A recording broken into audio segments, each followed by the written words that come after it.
Okay. Alright.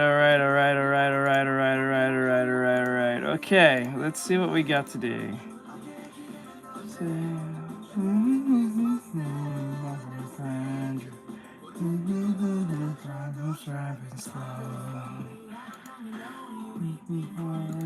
Okay, so the hair is going to be, let me see here.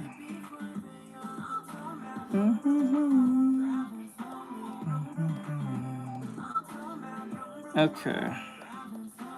Let me go here. Let me see. Hello everyone. I hope everyone's having an awesome day. For those who are here, I'm gonna get some stuff done a little bit, and then we're gonna play a game.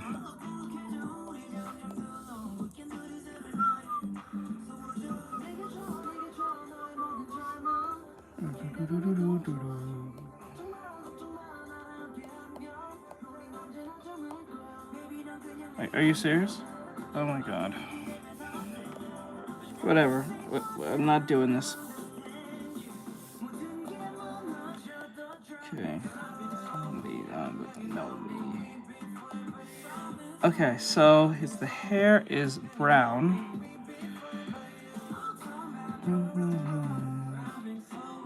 Alright, so I'm going to do like this, and then close off anything that's important. Like that. And then in here. Okay, I think that's everything we need. And now all we need to do is go over here. Over here. I'll be there.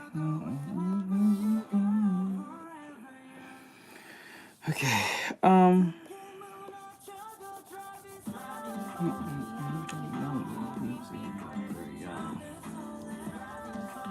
Yep, there we go. And then we'll put it here.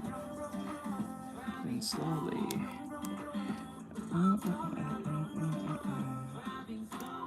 I think of now. Okay.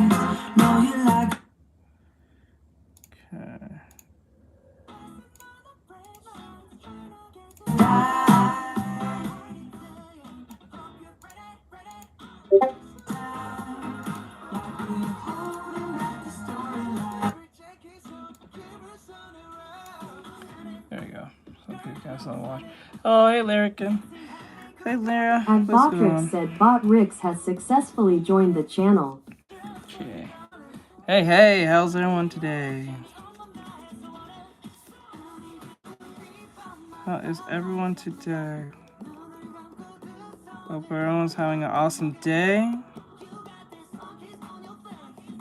Today we're going to be playing video games. I'm going to enjoy that today. Enough.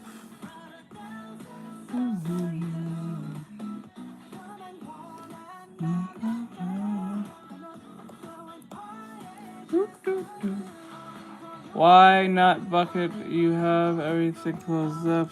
Because something that doesn't get everything even when you use bucket.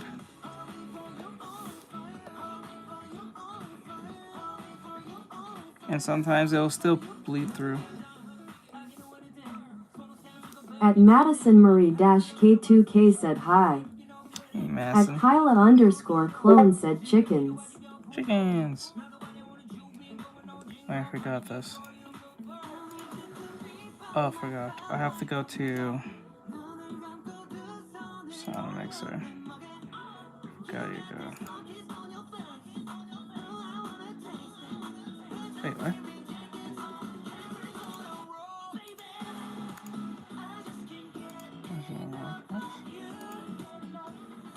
Oh, sometime ago. Wait, what's not reading? Huh. That's weird.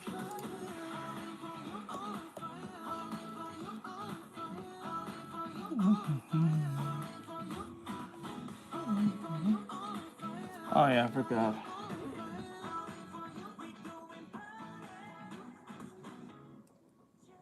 Coffee and chicken and rice. That's a weird one. That is weird as hell. Like just being said out loud. Coffee and chicken and rice. That's a weird one. Okay, now we go. Just close up everything that we knew we need here. So I say chickens, coffee, and chicken. You know.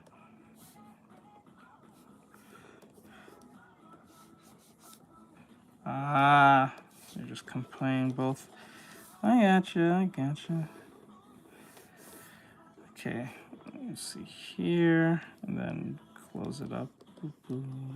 Okay, pretty good, pretty good, pretty good. Okay.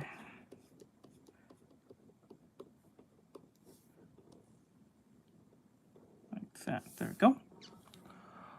All right. So I gotta make sure everything's closed up, and then close what? Oop, close what's ever here.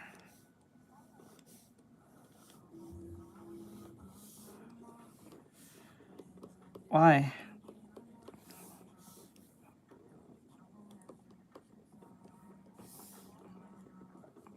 Clip Studio Paint is what I use. Clip Studio Paint is what I use. It's what I use. Okay. You gotta close this up like that. Like that.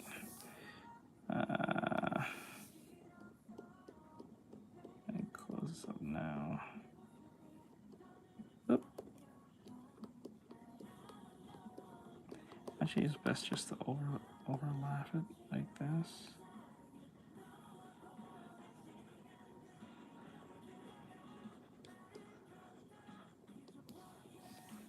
Hello.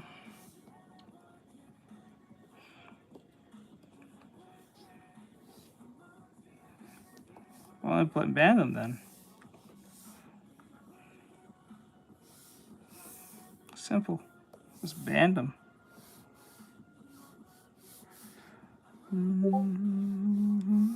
Okay, over here. So just head like this, and then clean up the hair. Oh, look there. Okay, pretty cool, pretty cool. This should not take me too long to actually finish. This should take me about an hour.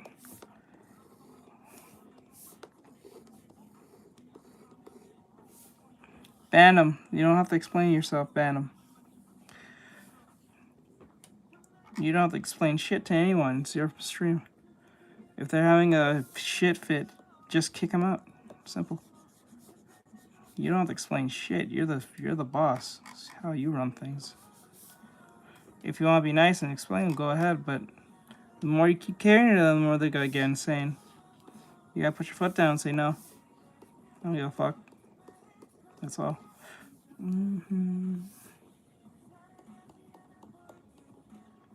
Okay, like that. Put it like here.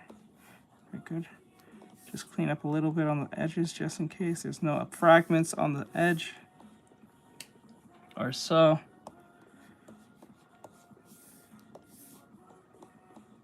It's really good if you separate everything. Oh my god, it saves more time than you think if you separate everything. Let me see here. Okay.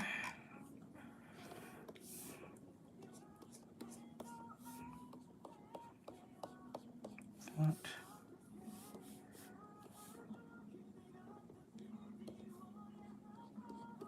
Okay. Like that. Cool. Okay, and then we put around like that. Cool, cool, cool.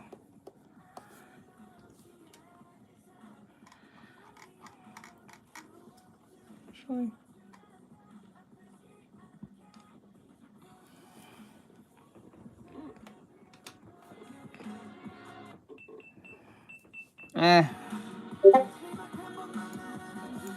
Like that. Okay.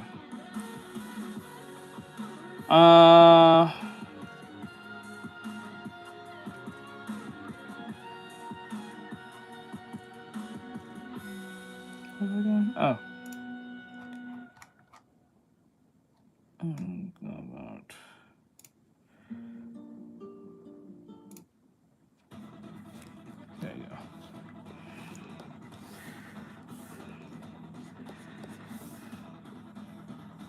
No, just don't warn them. Just tell them to stop. If they can't say anything, they have to fear you, or at least fear your authority.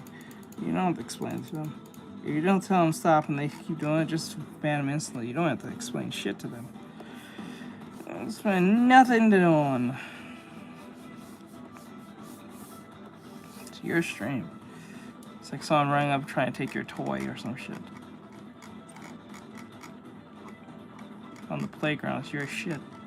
You don't have to explain yourself for shit.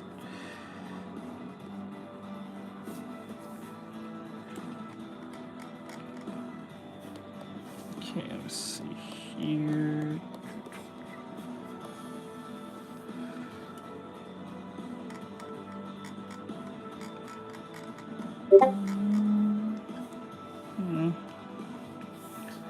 That's your fault. You can't let people run your stream. You gotta tell them no. And kick them out. I don't know why you end his stream. Just kick him out. Trying not to be nice. Trying to be nice because people are taking advantage of you is gonna be the reason why you won't grow. You gotta just kick them out. Simple.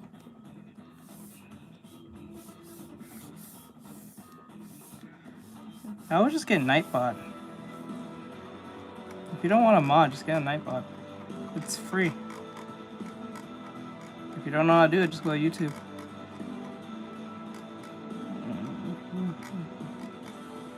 That's how I learned. Just go to YouTube.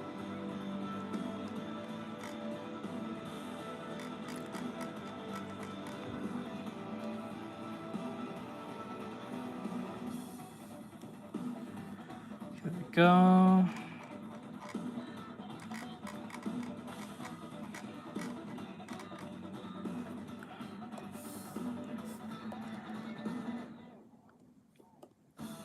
Why?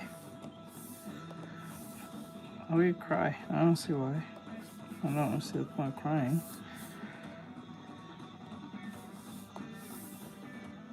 It's a tan.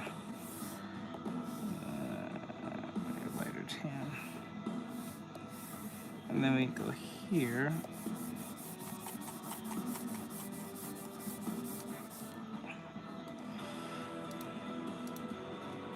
Thank you. Okay, let me see. I'm gonna take this color. Go a little bit darker.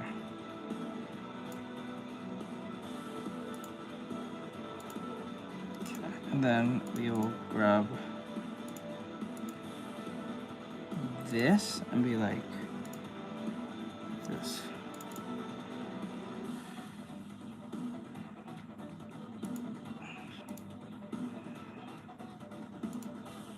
Yeah, I don't like it when people tell me that their family died. I'll be there kicking them out for that because usually they're lying half the time. I don't like it when people tell me their tragedy problems. It's one thing is by accident. It's another thing when they just come out of nowhere and start telling me that shit. Now, I don't know the context of the conversation, so I'm not sure if they use that fell into that type of conversation, but most cases when they do stuff like that, I kick them out. I don't think they're even being serious at the time because telling me as a stranger doesn't make a lot of sense. Unless it was in the context of the conversation.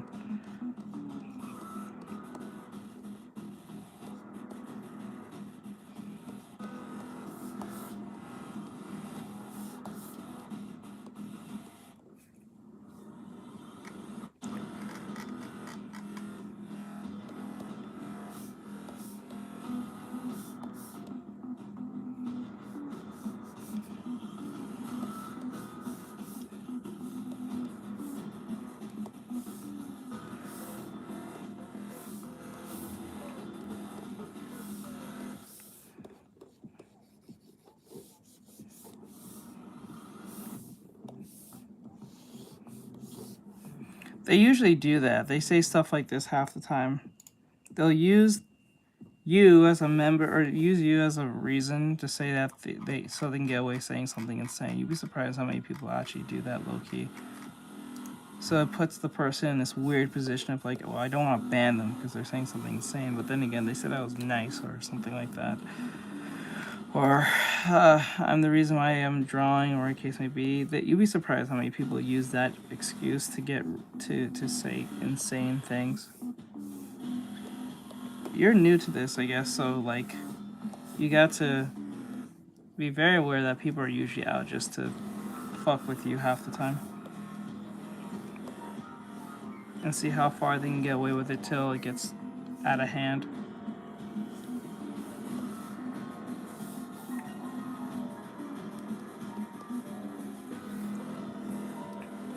They'll say uncomfortable things, but they'll say, I think you're a great person at the same time. Well, it's gonna be really easy once they start fucking with you. You'd be surprised when they start fucking with you. You'd be like, yeah, fuck it. You gotta hit the fuck it button. I'm like, I don't give a shit. Once you start hearing that, you're just like, oh, okay, I get what you're saying. You're not gonna understand now because you're probably new to it, but eventually when it gets to that point, you'll be like, oh shit, these people are insane.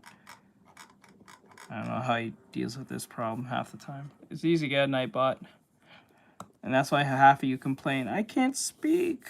Well, half of you can't speak because the person before you said insane things. So it's not technically your fault. That's just the person before you. They made it difficult for you to do what you want. That's just how things go.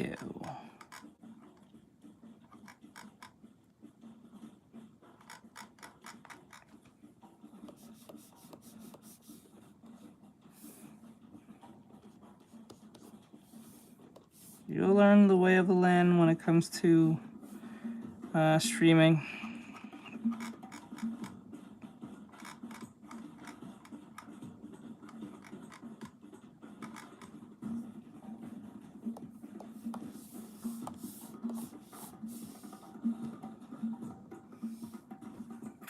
Color does she pick?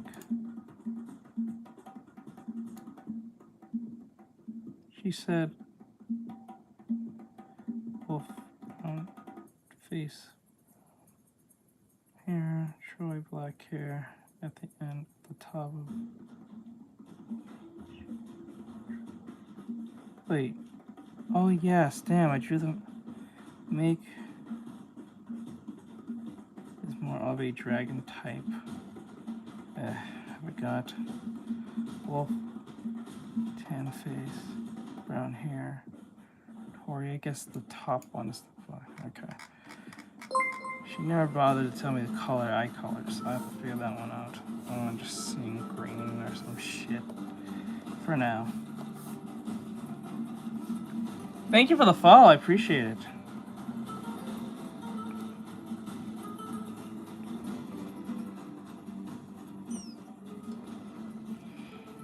Was that follow? I think it was follow.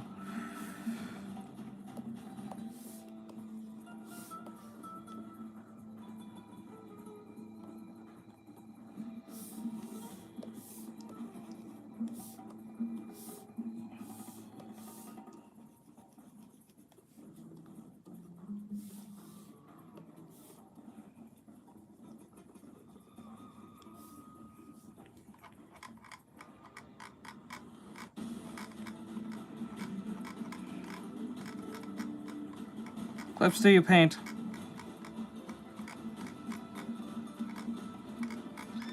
Clip Studio Paint.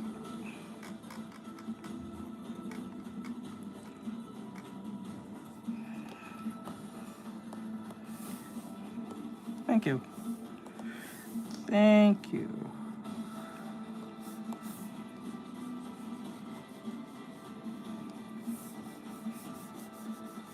Clip Studio Paint. It's called Clip Studio Paint.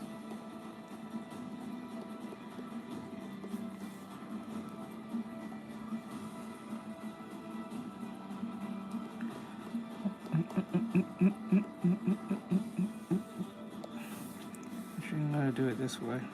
I'm gonna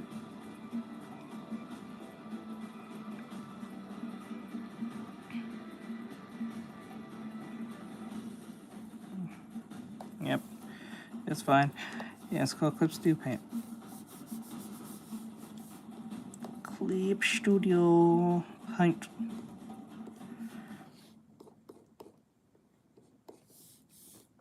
see here. If I do it more like a painterly thing, I wonder if I get away with more with that.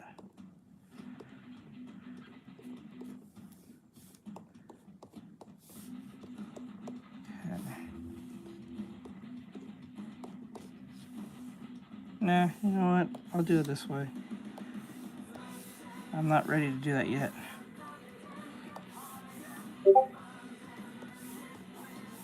Oh, my fault.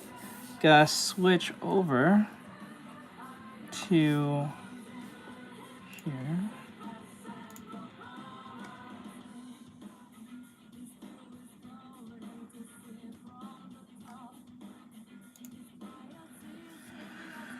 Okay.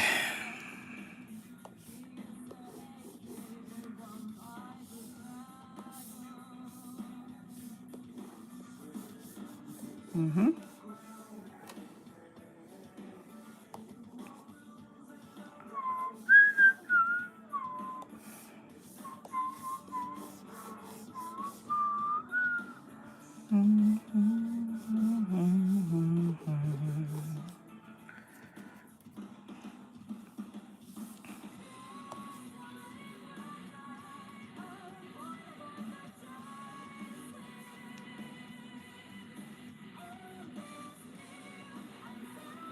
Where's, okay. I feel like the colors are not really jiving. Something like this. Oh, that's why. I forgot what he said. He said, darken you need to be.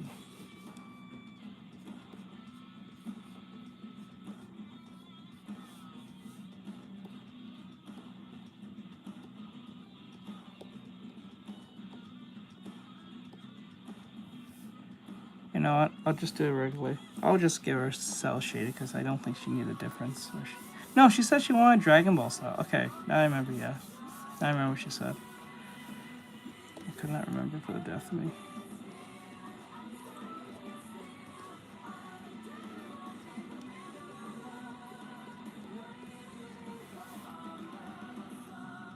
So the song is kind of this.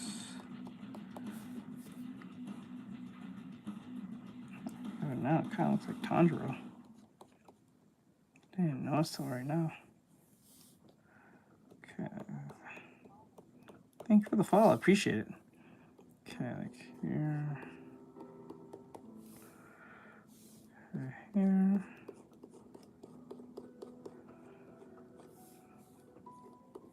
Mm-hmm.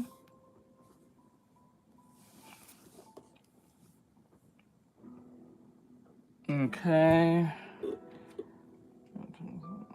Just a little bit more.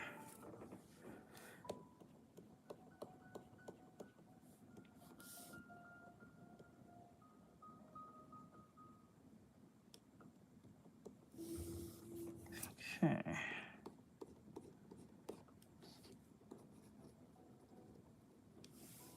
Okay, that's cool. All right.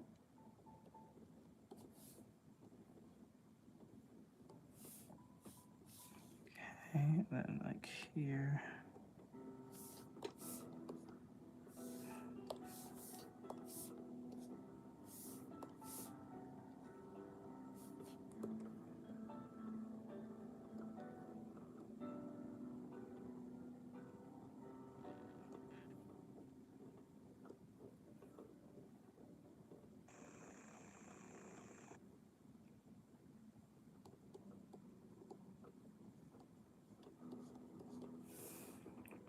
Okay.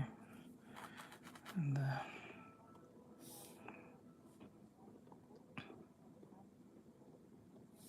yes. It's just cosplayers.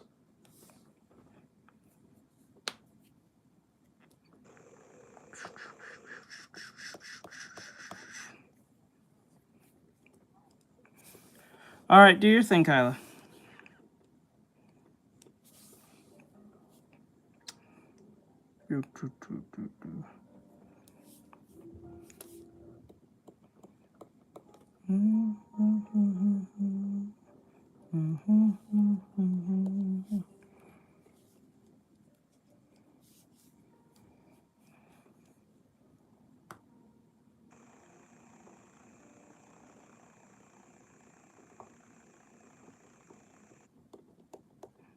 like this.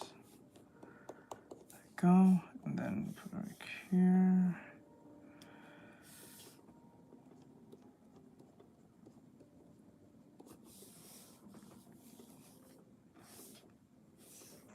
Okay, put it like here. Like this.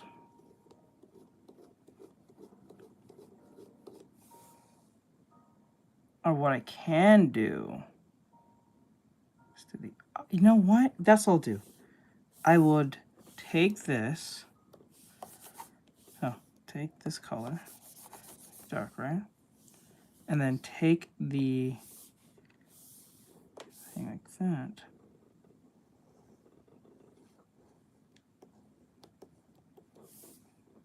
Here.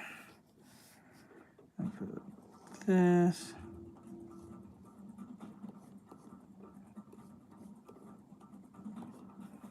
And then like this.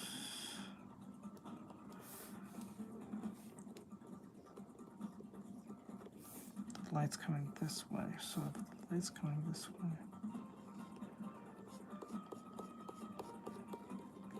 Like that. Okay.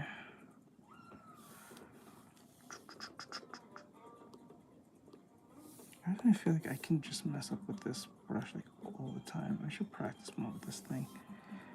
Why does it seem like I can never get it right?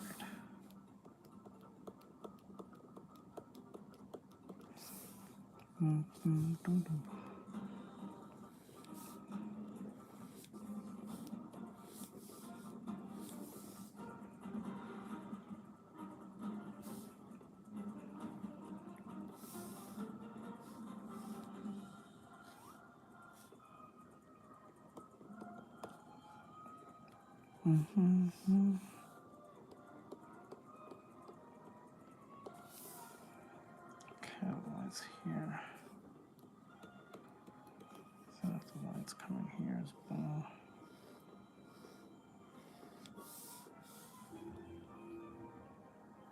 The light's coming here.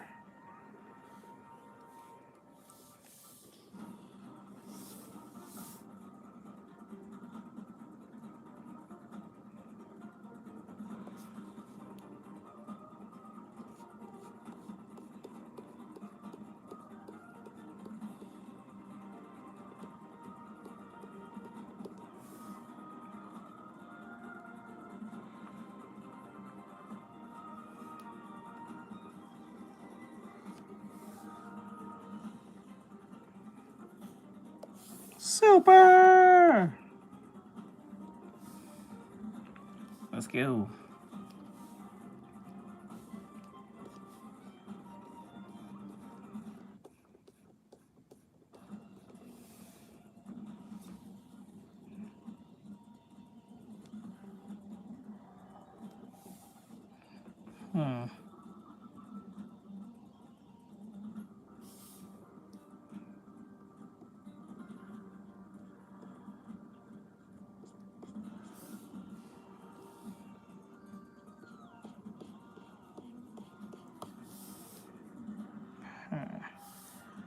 Like that.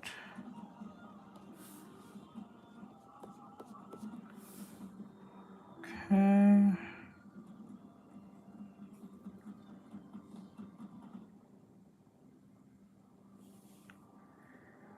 Let's see here.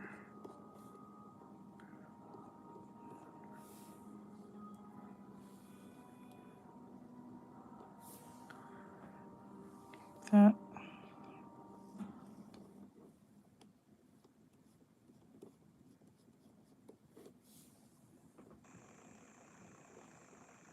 Okay.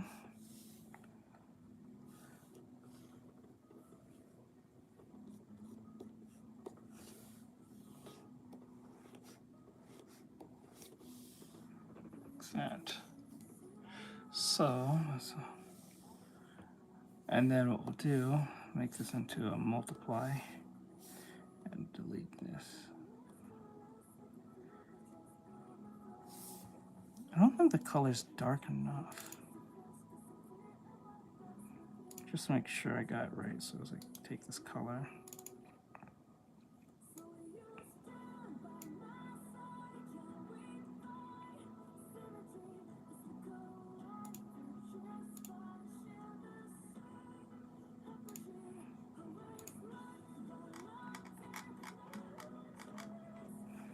Okay, that's fine, I think, for now. And then what we'll do is go to the skin here, and then we'll take this and then like that. Put the skin about here.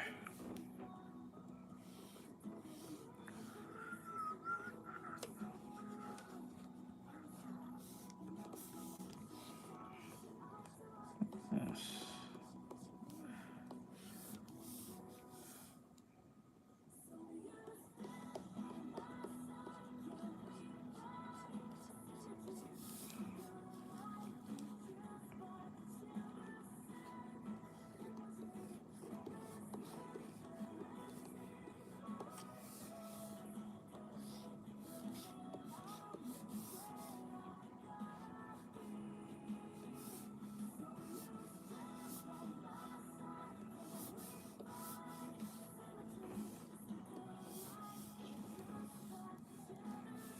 Okay, like that.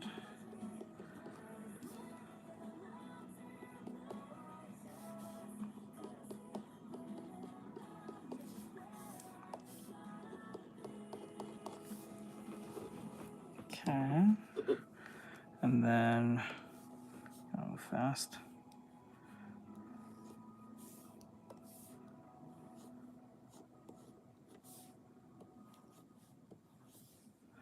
Okay.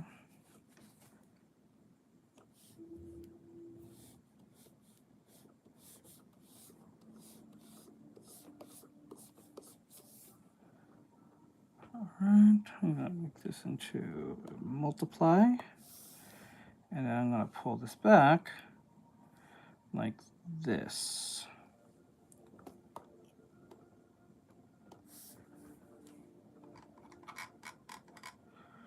And then go to here. Okay.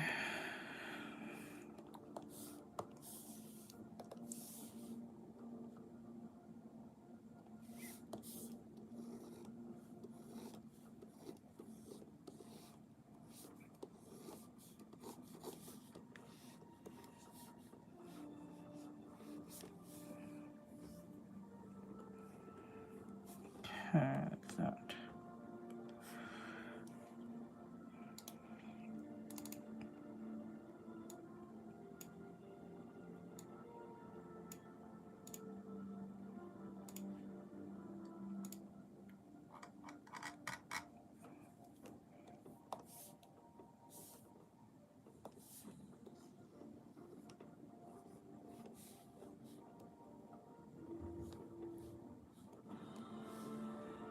Okay. Let's see here. Okay, pretty cool, pretty cool. I think we need to soften some areas for like some places. But you may want it like this, so.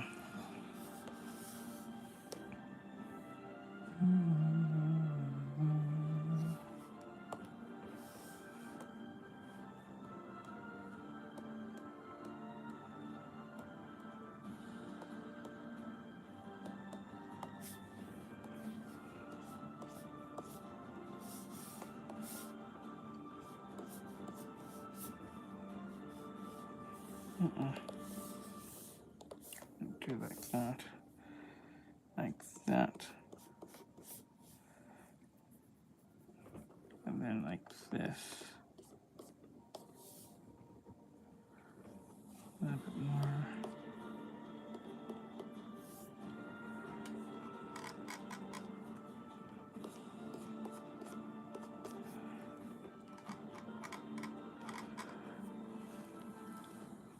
Okay, now we need to, I think, apply a little bit more line there.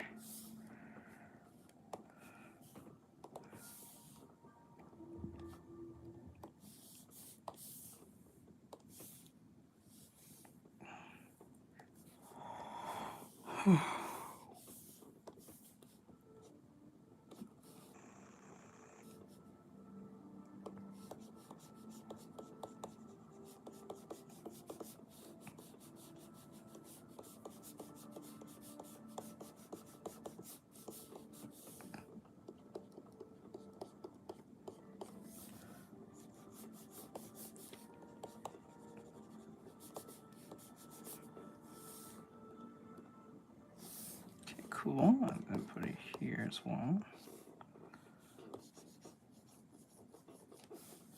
And here. Cool. Okay, cool.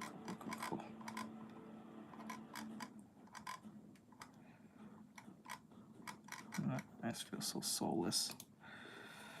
Okay, and now where we need to be is those eyes.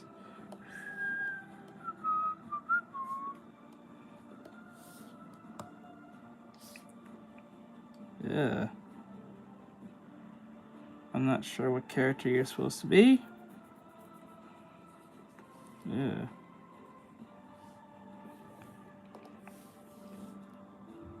Why this cosplay of all things?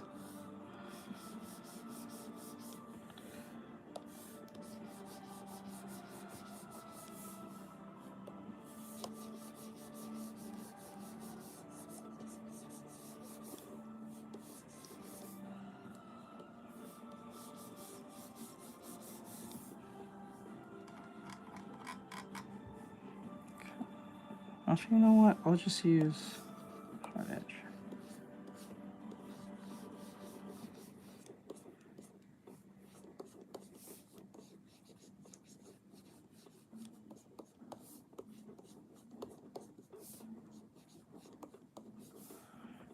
And then we'll do this darken.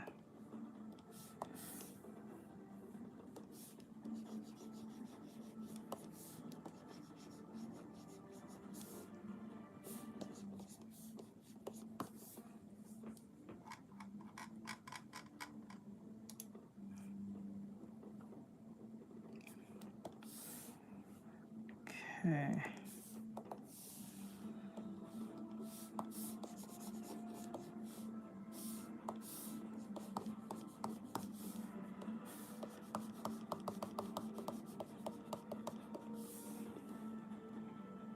Actually, you know what? I'll make a hard edge too.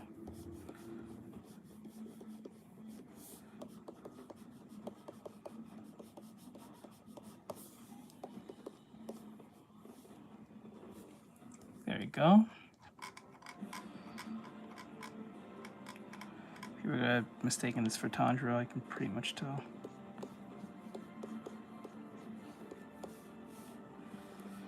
I wouldn't even blame them, to be honest.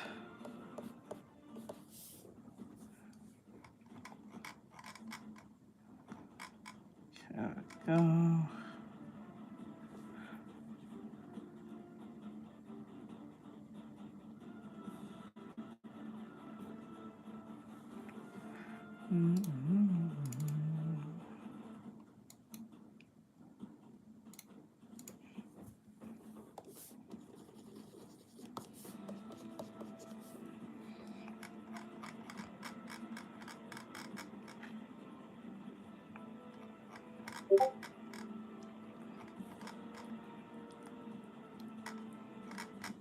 The mouth has to be it's bothering me the most. Let me go to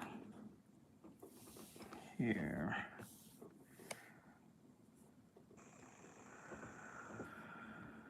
Okay.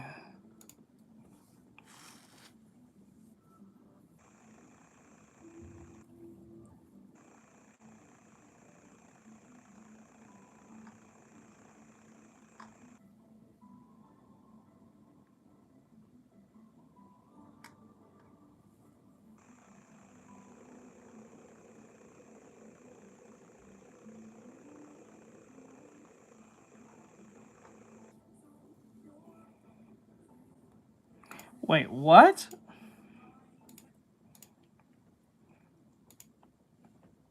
I want to hear this. What the fuck?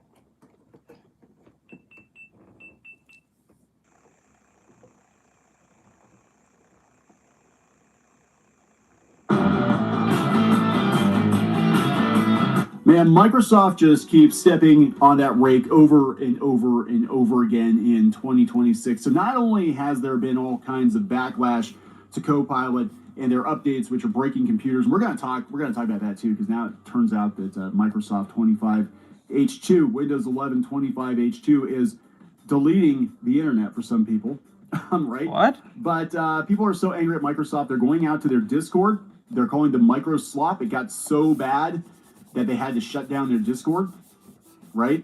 So we've got that on one hand. And then the other hand, according to the libs of TikTok, the FTC is investigating Microsoft for potential anti-competitive practices that push a radical woke agenda on consumers and discriminate against Christians. And then we've got the whole situation with Xbox, where they pushed out Phil Spencer and they replaced him with this woman who comes from Instacart, and she was the head of AI, and immediately things are going to shit. So, yeah, you know, you look at the internet, you look at the history of the internet, and that's not good. A lot of people think of, you know, Microsoft and Google and Facebook as being like the internet for them, right? And there could come a time where the internet looks radically different. Because remember, not too long ago, for a lot of people, Yahoo was the internet. MySpace was the internet. Prodigy was the internet. AOL was the internet. Right? So things change. Hey, PT is and gone. I have to wonder if these companies, again, chasing this AI chuck wagon, if they will not blow themselves up. And we will actually wind up with an internet that looks pretty different from what we see today, with different players, different ways to search, different search engines, which will probably be AI powered to some degree, right? I would love to see an internet that feels like the internet, that actually works for you and doesn't just push you in a certain direction. The internet should be to connect with people and to be helpful.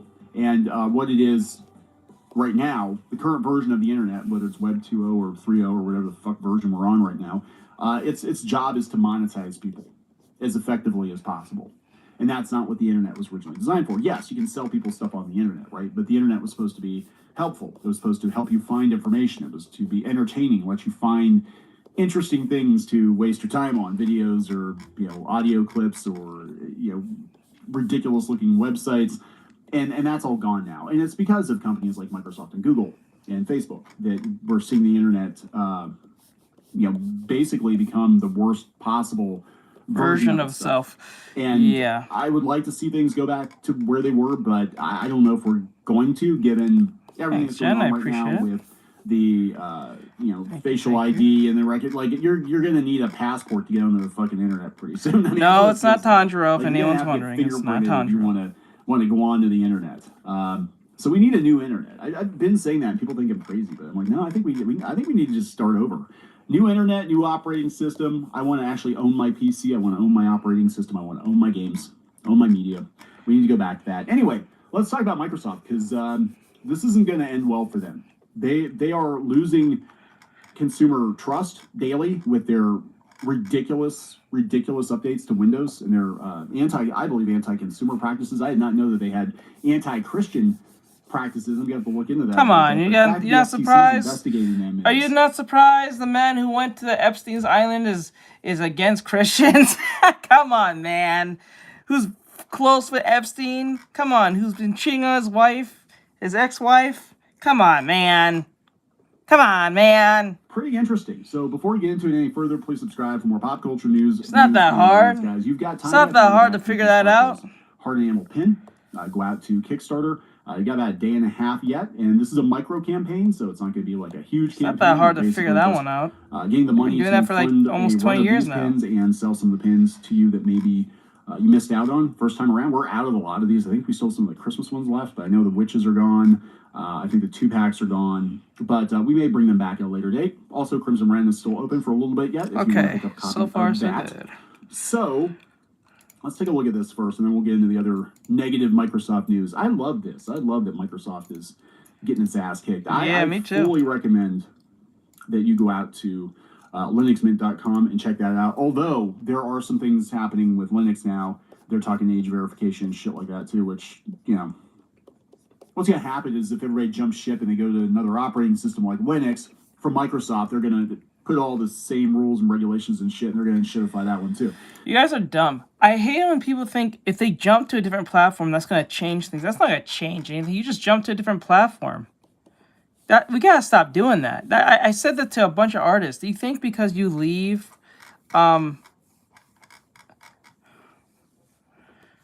Yeah, everyone knows that. But that thing's going to be expensive as fuck. But the thing is, I don't understand about this is like people think, or artists think, oh, they're having AI on the platform. I'm gonna jump off. That's gonna show them.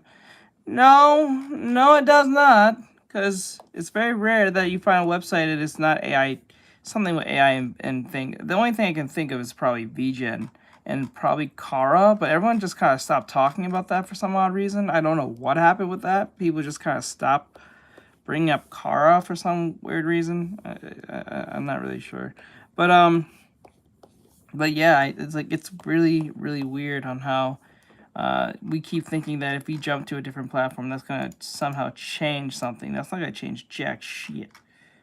You need to go towards the problem and say, listen, we don't want this, not to the company, but to the government specifically, because the government's the one who's issuing on them, and they're just following mandates. That's pretty much what that is.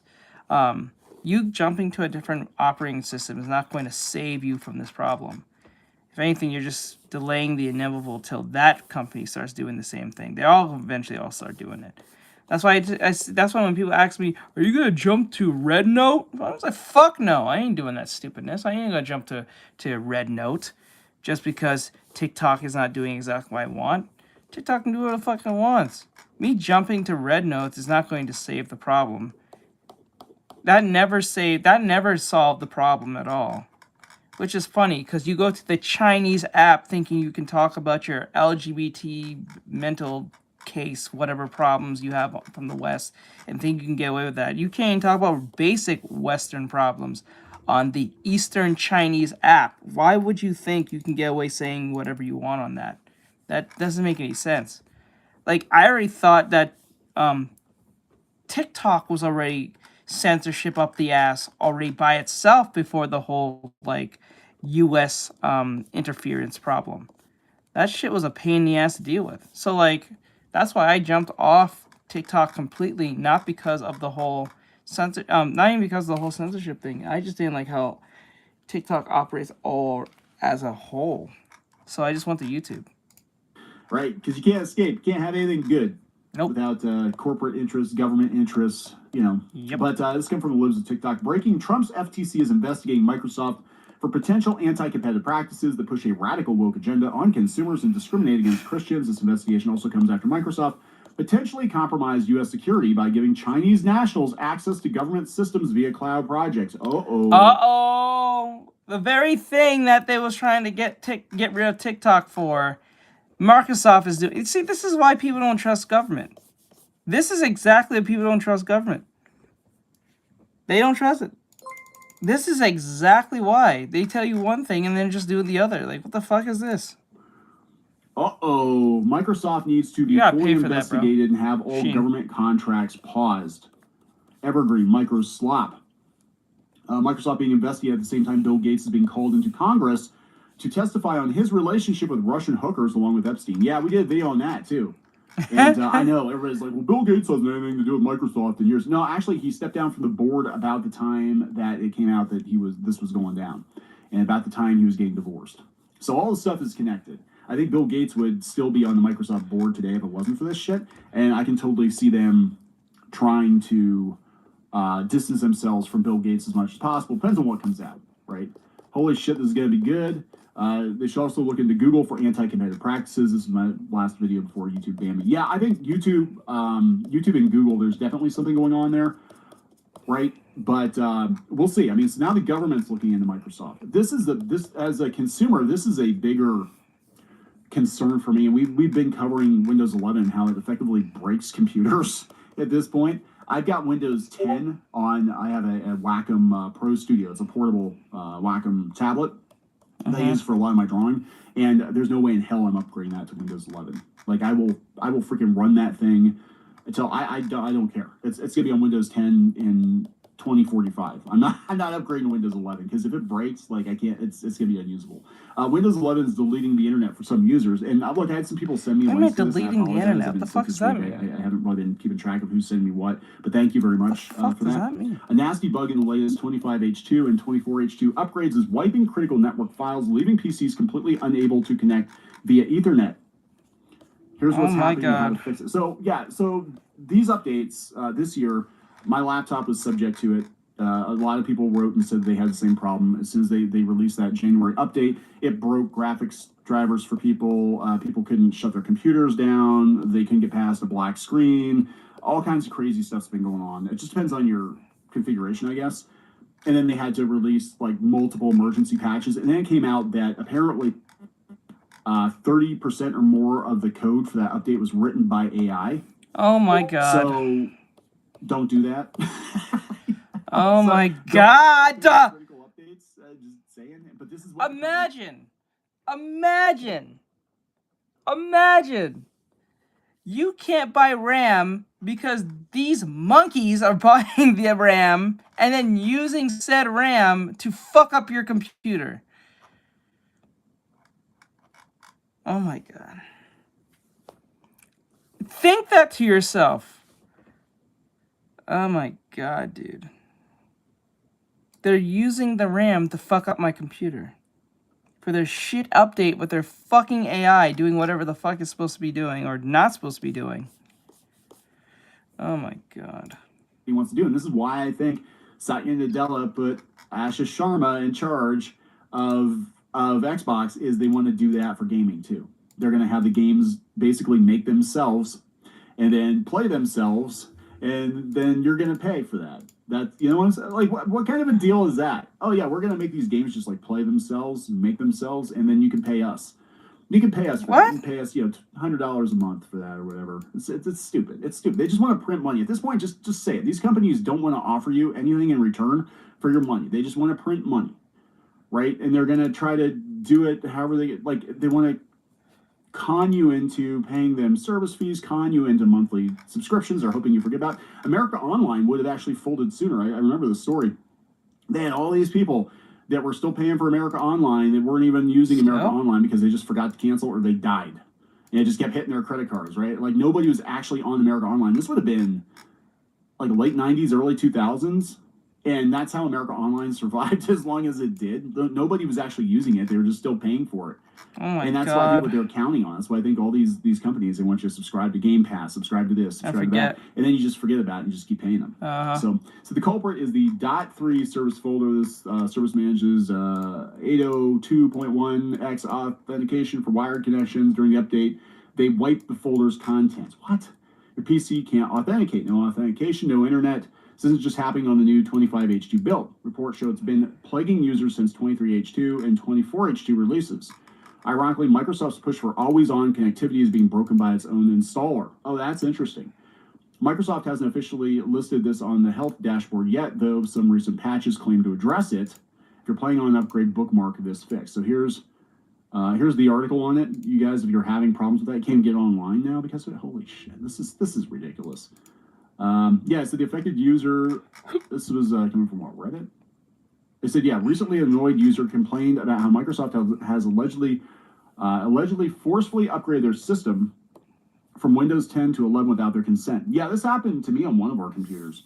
I was like, I don't want Windows 11. And they make it so hard to deny it. Like, I don't want Windows 11. While moving forward to Windows 11 at the moment is important since Windows 10 is no longer being supported, there can be real problems users face after the upgrade, as one of them was discovered today. The affected user recently upgraded their system to Windows 11, 25H2 from 23H2, and claims that their folder got yeeted, basically. If you're wondering why the person's saying still plugging, the issue is not new. It's ironically funny considering Microsoft wants users to be connected to the internet when they install Windows 11, but then immediately afterwards, they found themselves shut out of it. Yeah, screw this, man. I mean, this is just, it's so tiresome. Yeah, but so people are getting tired of it just all the way around. I mean, they're forcing Copilot on people. They're going to be flooding, I believe, the game store with AI shit here pretty soon. And people are taking to their Discord and they're voicing their displeasure. Microsoft gets tired of Microslop, bans the word on Discord, and then locks the server after backlash. Damn. Microsoft's, this is coming from WindowsLatest.com. Microsoft's aggressive AI push in Windows 11 through 2025 brought upon themselves the title of Microslop. Unfortunately for the company, it's everywhere on social media. Windows Latest was the first to notice the word Microslop was actively filtered in the official Microsoft Copilot Discord server. As you can see, they blocked screenshots. Any message containing the term is automatically blocked, so they blocked Microslop. This content is blocked from the server by the mods. Your message contains a phrase that's inappropriate. Microsoft blocks Microslop, the official Copilot Discord. Users quickly find workarounds. So where they call it, this is crazy. Microsoft locks Copilot Discord server after moderation backlash escalates. What started as a simple keyword filter quickly snowballed into users deliberately testing the restriction and posting variations of the block term.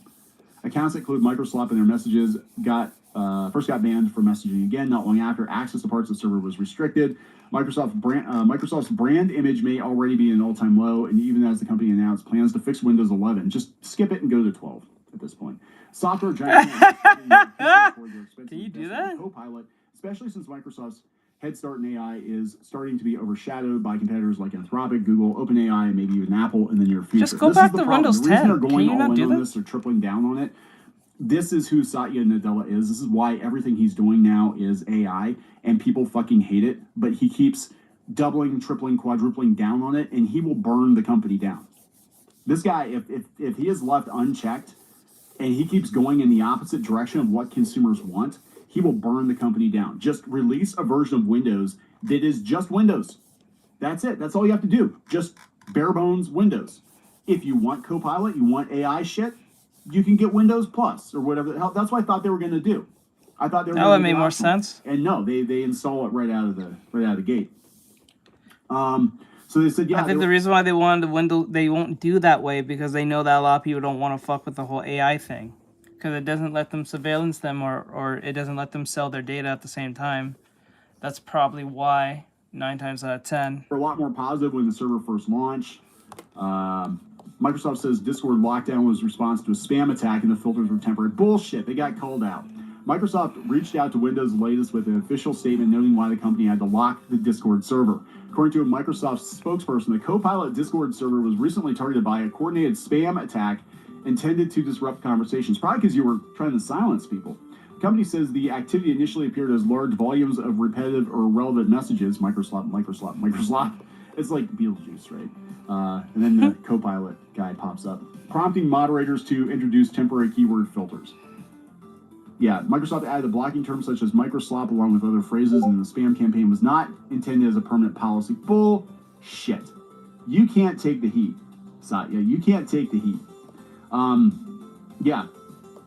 Linux for now. Linux is good for now. I've got concerns. There's some things going on now with Linux. I think as people start to check it out, we're going to get more interest in it, and the government's going to take more interest in it. Yes. People, whenever there's a high interest in something, everyone wants to be part of it. That's why niche shit is better than global shit, because global shit will just fuck everything up and want to put things that doesn't need to be there.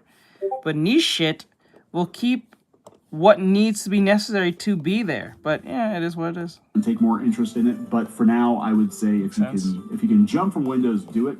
It is a sinking ship. I'm going to wrap it up. Please subscribe. We'll talk later. That's crazy. That is crazy.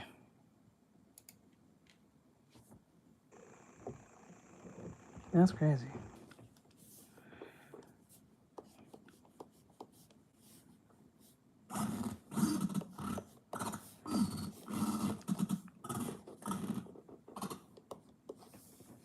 Okay. Wait.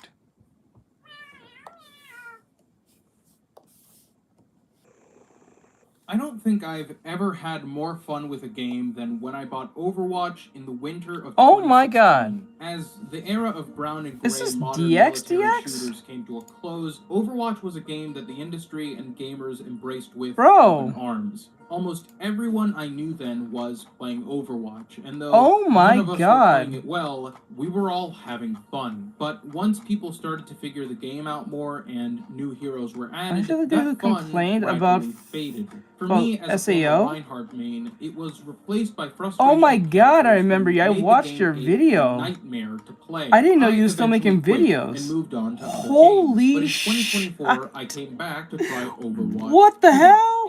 Oh my god! I didn't know you were still making videos. What the fuck? Let's go.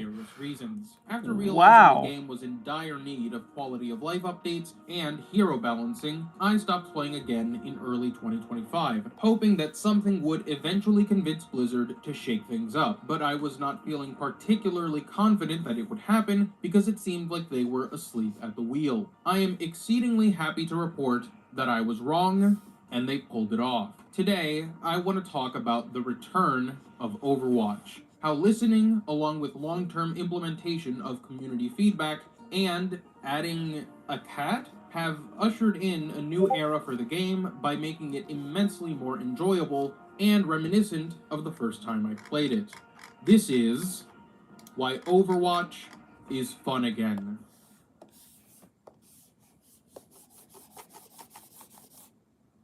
Understanding why Overwatch is fun again starts with asking why it became unfun in the first place. Every person is going to have different reasons, but I think there was a common symptom in all of our complaints that has finally been addressed by the game's newest season. It begins with Blizzard as a developer, and how out of the 5 heroes they've added to the game, Emre, Onrun, Mami, and Mizuki, Jetpack Cat, is that her name? Fika, symbolizes a fundamental shift in the way Blizzard is approaching Overwatch today, and why all of last year's additions like Perks, Stadium, and several quality of life updates have resonated with the player base and attracted people to come back to the game or try it for the first time. I've always thought Blizzard was historically a very stubborn developer that didn't feel like they trusted their players. When they put their foot down on something they implemented or a playstyle they wanted the game to operate under, it was a ridiculous uphill battle to get them to see what was wrong with it. Though some of those problems still linger, Blizzard has gotten better about this. But back then, it felt like Blizzard took their players for granted, and they would just add things to the game and not care about how it impacted players until the complaints were overwhelming. This behavior from Blizzard, which I believe persisted even when I came back to the game in 2024, created what I like to call micro-frustrations. A micro-frustration is not something that you will quit the game over. In fact, it may not even be something you can point It's something so... I get it. It's something so minute that it doesn't really stop you from playing a game, but it overwhelmingly becomes more of a problem as it persists, or it keeps getting over time mentioned, or keeps getting brought up, or it's little things. It's 1,000 cuts. It's death by 1,000 cuts type shit. That's what he's saying. It can be totally subconscious, or something that bothers you about a game and you roll your eyes at when you see it, like a cheap death or a stupid mechanic. Even if it's something you can play around, its very existence makes the game unfun, whether you realize it or not. Over time, if the developer does not address the problems, these micro-frustrations pile up and create a resentment for the game that can cause players to quit. For me, the addition of Doomfist and Brigitte was, no pun intended, like a 1-2 punch that got me to stop playing. The game already had a ton of annoyances by that point, but getting perma-stunned and tossed around like a pinball was my original breaking point. So what's different today, and how is this lovable yet hateable cat at the heart of it all? Well, I don't think old Blizzard ever would have... I think what they did is just copy what Marvel Rivals did, but just using a shark, they use a feline cat. That's pretty much what they did. Like, they both do the same exact thing if you really think of it. One flies, one swims. One takes you off the ledge and probably off itself, so throw you off. The other one literally grabs you and takes you off the ledge and, like, watch you die. If it's feeling kind of, like, spicy, it'll kill itself, too. But, like, why would it do that when it can fly? So, like, that they literally just copied a little bit of what... They took... What, Vendetta? Vendetta is literally magic. The on-run is literally, if you think about it, it's just Jean. It's just Jean Storm. I mean, Jean Storm. Jean. It's just Jean. Jean Grey. Fuck. Have added this character. On a literal level, Jetpack Cat was a... Fuck, the Indian bitch is fucking, Emma, what do you call it? Emma Stone, or what's her name?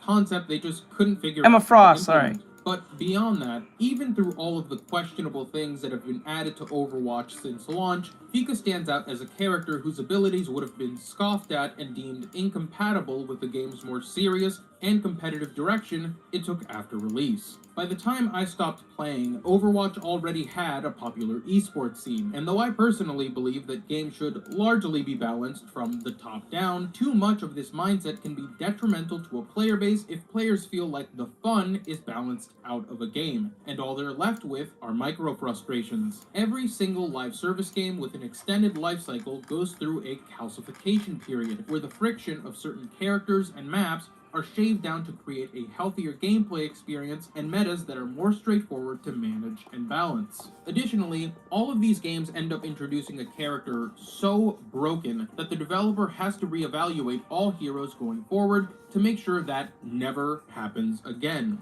Essentially, developers become reluctant to release anything overpowered or annoying, resulting in new characters who can be either underwhelming or made to fit a more competitive mold. This isn't to say that Overwatch didn't add strong characters or dumb things to the game after Brig, but Fika's look and kit seem like they've been designed to inject fun back into the game for new and returning players who may have felt alienated during the game's countless balancing updates. This is something which I genuinely do not think that Blizzard of old, who would drag their feet to balance characters destroying the game, would have cared about at all. Fika's Lifeline and Catnap ult are not competitive in the slightest. If anything, her ult's agency removal properties make her anti-competitive. She has been banned nearly every single ranked game I've played this season. Wait, who?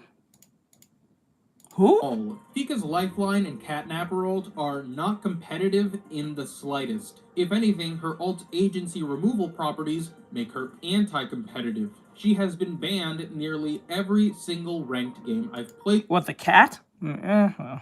This season. But even as someone who loves a more competitive atmosphere, I'd be lying if I said playing as and with Jetpack Cat wasn't a blast. Anytime I get lifelined by a friendly Jetpack Cat, I think this is the coolest thing ever. And anytime I see a poor tank get yeeted off the map, I laugh my ass off. It's stupid, but it's fun. And the act of being lifelined is a spontaneous moment of teamwork that is critical to the core of Overwatch. Because having fun with your teammates would it be hard for me to watch a video and draw?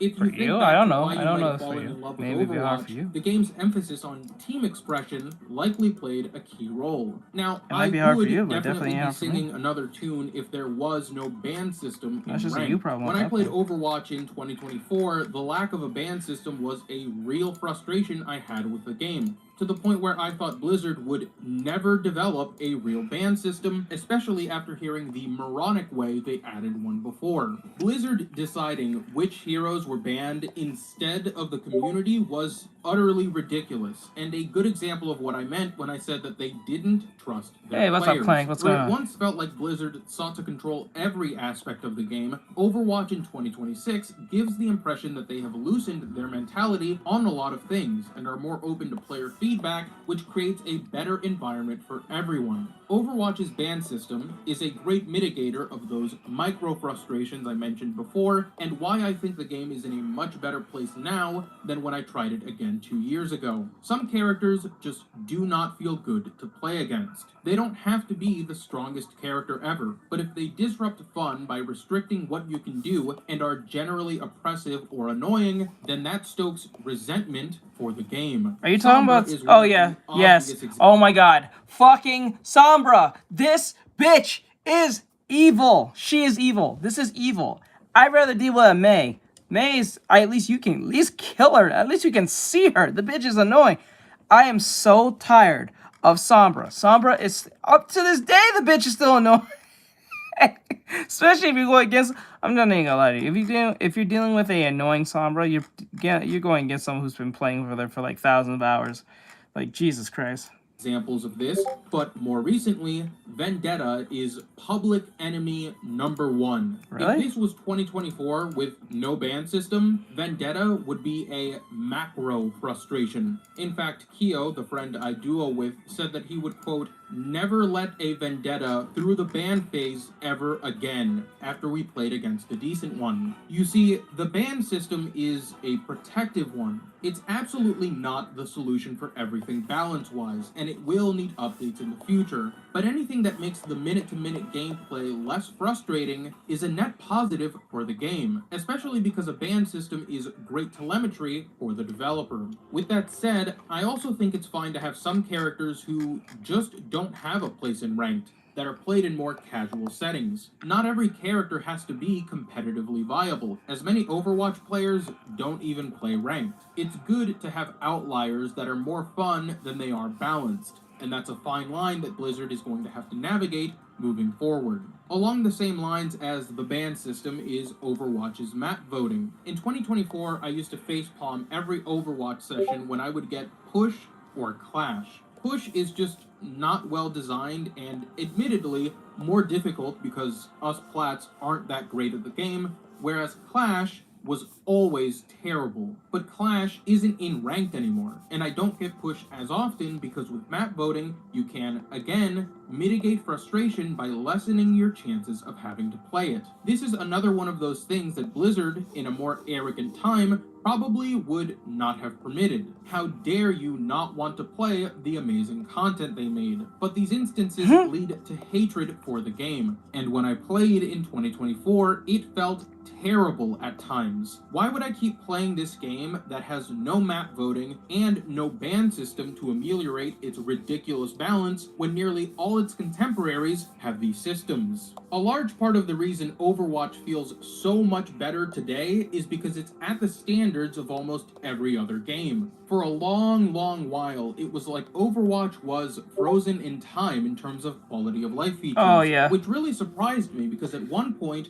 it was the undisputed leader in those. When I went from Overwatch to Rainbow Six Siege, Siege's quality of life was horrible comparatively. I maintain that Overwatch's quality of life at launch was unmatched by anything on the market. But when those other games caught up, it was like Blizzard couldn't compete or they felt like they didn't have to.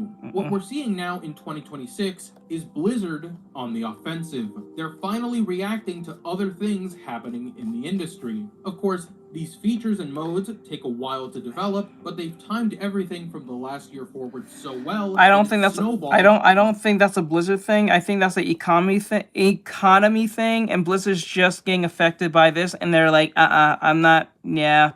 Yeah, we was running this gravy train for a good while, but like the Chinese is kicking our ass with that Marvel Rivals shit, and they got more characters than we can ever literally like shout out at any moment because they're literally using an IP that not only everyone knows and their grandmother knows, but they also have a bunch of heroes that may not even have been heard of, but it definitely exists, and they can be used to be played in this game for ridiculous reasons, and we have to like make sense out of that.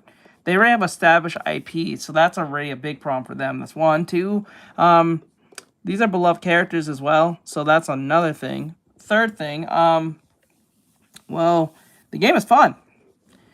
Marvel is still fun.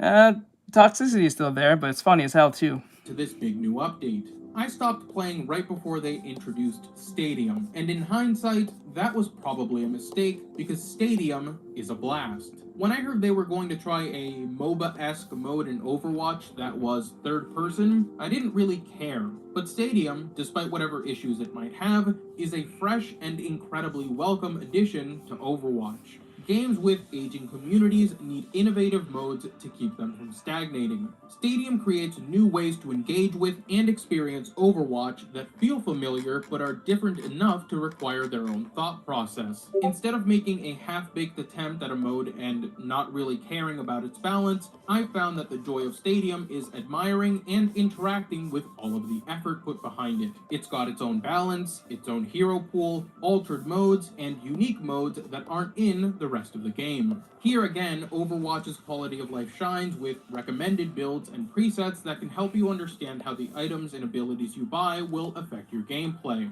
It feels like a MOBA on training wheels, but as someone whose first introduction to MOBAs has been Deadlock, this is very appreciated. On a conceptual level, I was also wrong about third person. It's awesome. Third person will always come with its own challenges, but I haven't found that they detract from the experience, and it's nice to finally see Overwatch's very expensive skins in the actual game and not just in menus. It's impossible to talk about the improvements to Overwatch without mentioning how Blizzard is a lot more generous these days. While Overwatch 2 reeked of only existing to justify changing the game's monetization model and debuted with one of the worst hero acquisition schemes I have ever heard of, Blizzard has worked to transform and add many features to the game that reward us just for playing it. The hero progression system was a much needed one, and I love how they've implemented it. You really have things to work towards now, and I think this even helps the issue of match abandonment in unranked.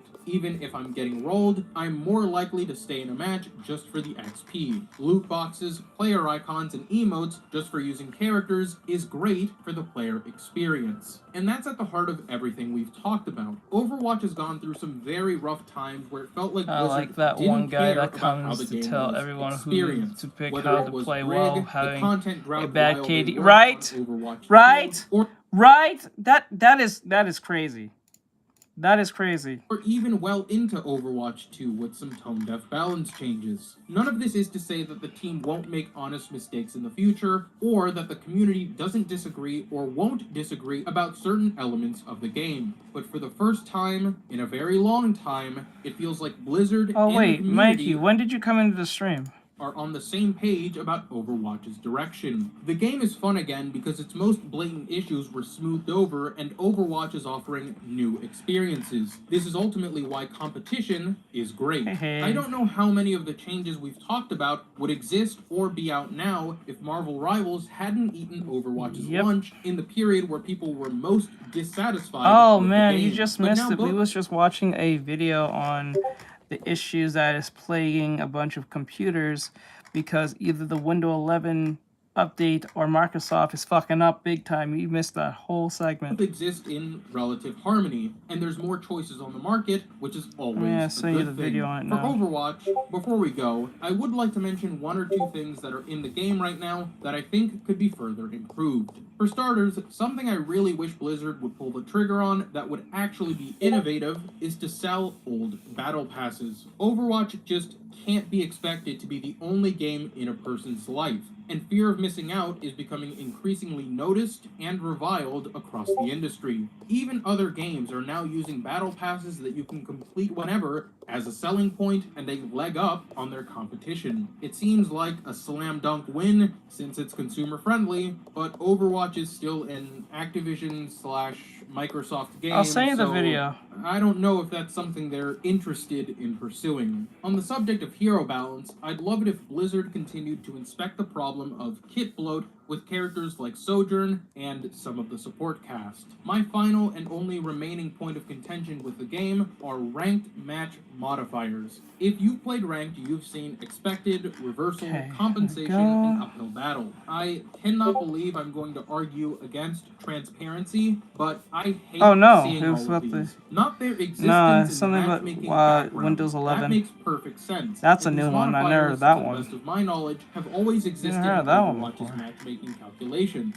but the team's effort to expose them to the player has honestly been more annoying than useful. The system often just doesn't reflect the reality of the match. Overwatch is the most volatile game I've ever played. The matches are chaotic and can shift on a whim. So when I'm told that a match that felt insanely difficult was actually expected, and that a match I steamrolled in was an uphill battle, I lose confidence in the matchmaking. Additionally, telling the player these things can make matches feel like a waste of time. I understand that matchmakers have to factor in a litany of things, but the player will simply ask why the matchmaker put them in a match it expected them to lose. Conversely, why it put them in a match it expected them to stomp. If you're playing in the rank you truly belong in, you're limited in your ability to influence its outcome, especially depending on the role you're playing. So to be told a match you felt you had no chance of winning or losing was intentionally crafted by the matchmaker is disheartening, confusing, and pointless. And that's compounded because you're given more or less points for that outcome. With that said, these modifiers aren't ELO hell, and we aren't hard stuck because the game keeps putting us in impossible matches. That's not true at all. I just don't see the point of these modifiers being public or their benefit to the experience. I'm very passionate about this and Overwatch as a whole because it's a great game. It's one of my favorites ever, and now that the game is in arguably the best shape it ever has been, I really want to commit myself to learning it more. I thought I was good, but not great at Siege, and just okay at Apex Legends. But Overwatch was the hardest of them all, at least for me personally. I am not good at this game. Overwatch's resurgence has given me a chance to revisit something I never fully understood and that I regret quitting all those years ago. Games affect us all in different ways, and if I found something in the return of Overwatch, I hope you have too. Whether it's just a fun time every once in a while, a game to play with friends, or a competitive obsession, the Overwatch of 2026 has something for everyone. Thanks for watching. Oh no. At 6 o'clock, we'll start playing game. We'll play Zenless Zone Zero, because that's what you guys voted for, just to be clear. The only reason why I'm not playing it right now is because I just wanted to get this out of the way, because it was really important to get this out of the way. He's gonna fuck you up, bro. Oh my god! Oh my god! Let's go! Okay, since I'm going to be playing Zenless, how to use discs in Zenless? Like, how do you use the items in Zenless? I never really understood how they work.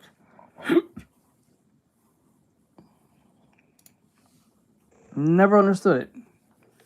Never did. Today on ZZZ Made Easy, we're going to talk about drive discs.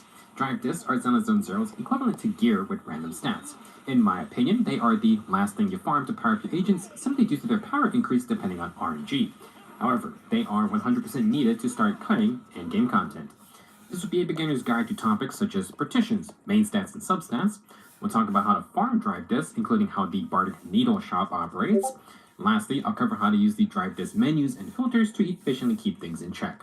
We will not be covering individual drive disk set effects, maybe another day.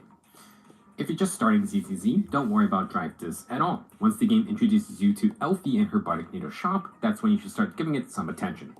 Under your equipment tab for your agents, surrounding your W engine will be 6 slots. The game calls these partitions. These are numbered 1 through 6, starting from the upper left, going counterclockwise. Drive discs are split into sets. For example, the starting 2 sets you'll get for free are Woodpecker Electro and Shockstar Disco. Each set has a 2-piece and 4-piece set bonus.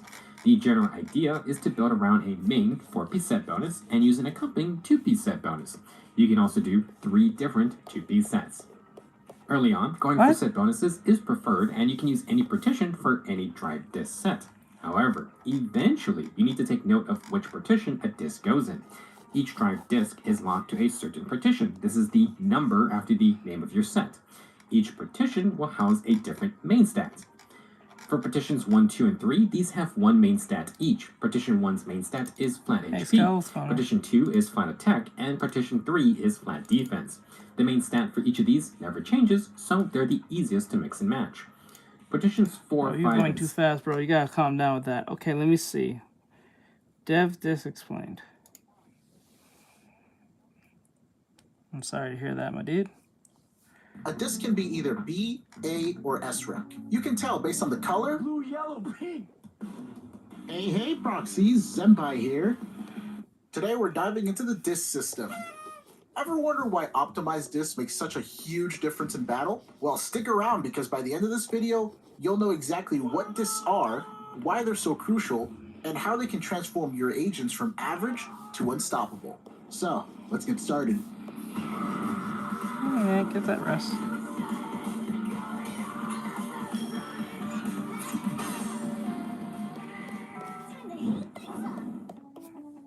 Discs are equipment that boost an agent's stats by a lot. The difference between no discs, basic discs, and optimized disc is huge. Every agent has 6 slots for discs on what I like to call the disc tray. Each disc has traits that help us identify what that disc is good for. These traits are set name, main stat, substat, and rank. Set name tells us what set the disc belongs to.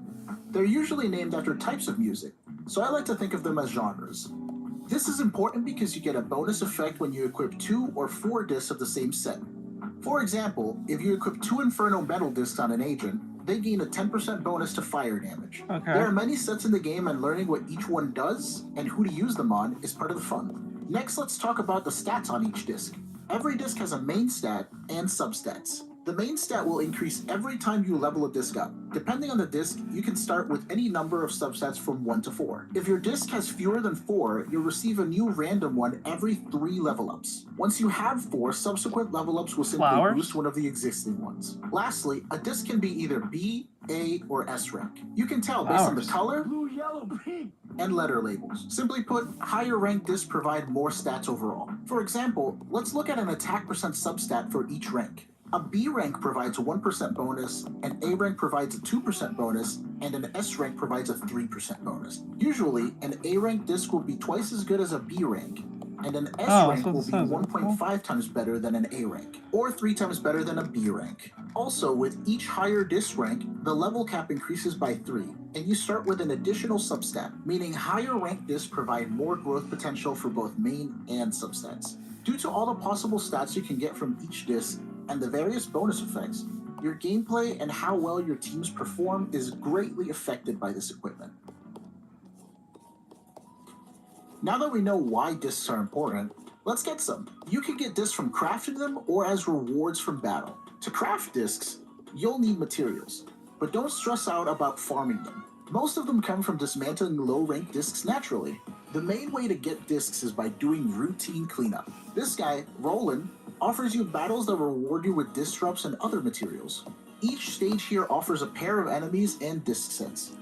Since we can't choose which disc to pair up, some stages are better than others. Ultimately, which stage is best for you will depend on what agents and discs you have.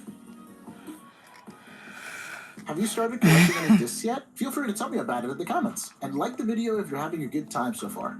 Don't forget to pick up some discs before the next part. So you've got some discs, now what? Well, you've got to equip them onto your agents. Thankfully, there's actually a tool in-game to help you with this. There's a section in the equipment menu that shows you the most popular builds for each agent. They're usually good, but in some cases... Now that you know what 2-piece and 4-piece you need, and where to get this, try your best to get them all. Everyone's got to start somewhere, so don't fret if you have only B-rank discs, or if your S-rank discs don't have perfect substats. This is a gradual process, and you'll improve over time.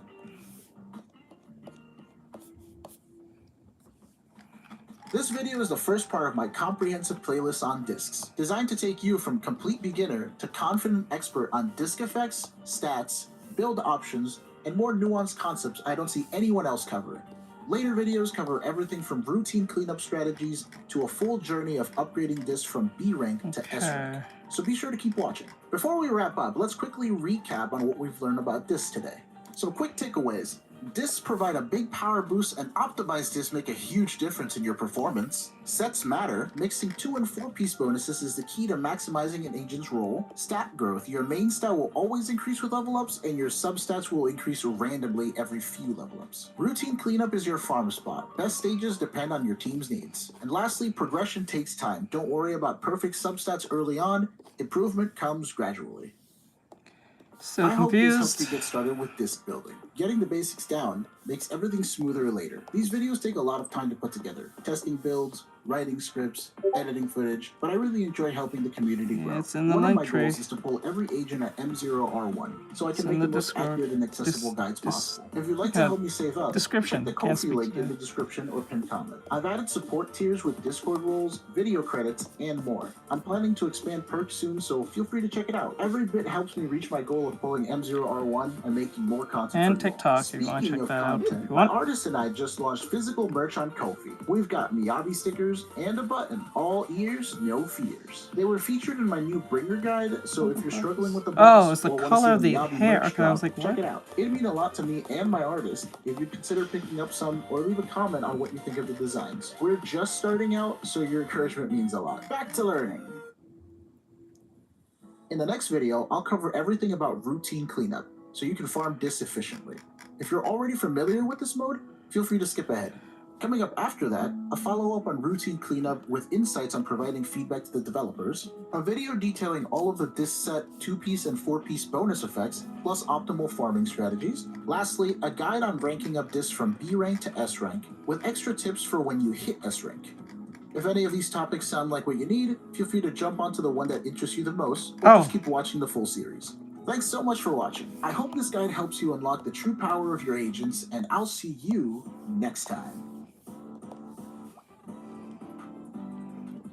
Hey, sad boy, what's going on? Cut by friend. Can't talk today. Today's not my day. Still don't understand the whole disc thing. I'll have to just have to, I don't know, knuckle through it. It's in the Discord. No, Discord, the descriptions. Can't speak today.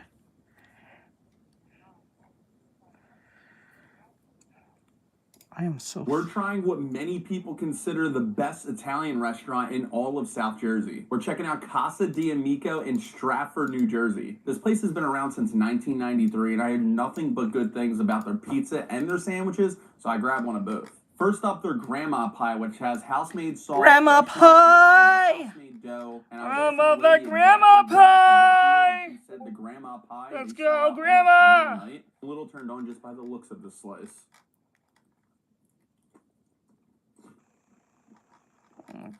That is good. This is a very balanced grandma pie. You're getting the sauce, which you could taste all the herbs and spices and those fresh tomatoes in there. Mozzarella cheese. No, I always wanted to try it though. Throughout. The crust, it's crunchy. Never got I don't taste that much flavor in it. That's about the only downfall of that. But the sauce here is the star of the show. Next, a brand new vodka chicken cutlet sandwich with house-made vodka sauce, melted mozzarella, house-made chicken cutlets on a roll. That's not seeded. I did ask for a side of pesto. The guy said it was in the bag, but it wasn't. She never bothered to tell me the color of the other one. Hold on a second. I'm telling you, looks can be deceiving with this sandwich because it doesn't look all that good, but this thing is actually awesome. That vodka sauce and chicken cutlet are so fresh and just work so well together. The roll is tasty, but it's like biting into a knife because of how crispy it is. It was like destroying the side of my mouth, but it is good. Thinking I was going to be disappointed, but I wasn't. We're trying what many people consider the best Italian restaurant in all of South Jersey. We're checking out Casa di Amico in Stratford, New Jersey. This place has been around since 1993, and I heard nothing but good things about their pizza and their sandwiches, so I grabbed one of both. First up, their grandma pie, which has house-made sauce, fresh mozzarella, their house-made dough, and I was asking the lady exactly what I should get here, and she said the grandma pie, they sell out almost every night. A little turned on just by the looks of the slice. Oh shit, I just realized, did it just start over? I forget sometimes I was not paying attention. That is good. We're back at the viral pizza shop that's taking over Northeast Philadelphia. We're at Lenovo trying out some of their brand new menu items. Hammer There's tossing. Like an army of people back here just slinging cheesesteaks, pizzas. It's like a well-oiled machine. It's a sight to see. First up, we're going to be trying their vodka chicken cutlet sandwich. Now, the owner was telling me that they just redid their whole chicken cutlet recipe. They're only able to do these Monday through Thursday because they just can't keep up with the demand because they pretty much sell out every single day. This thing is stacked to the gills with fresh chicken cutlets that they make every morning. House-made vodka sauce, like fun, and the owner bro. said the sleeper is to add a little bit of pesto on here that they make in-house as well.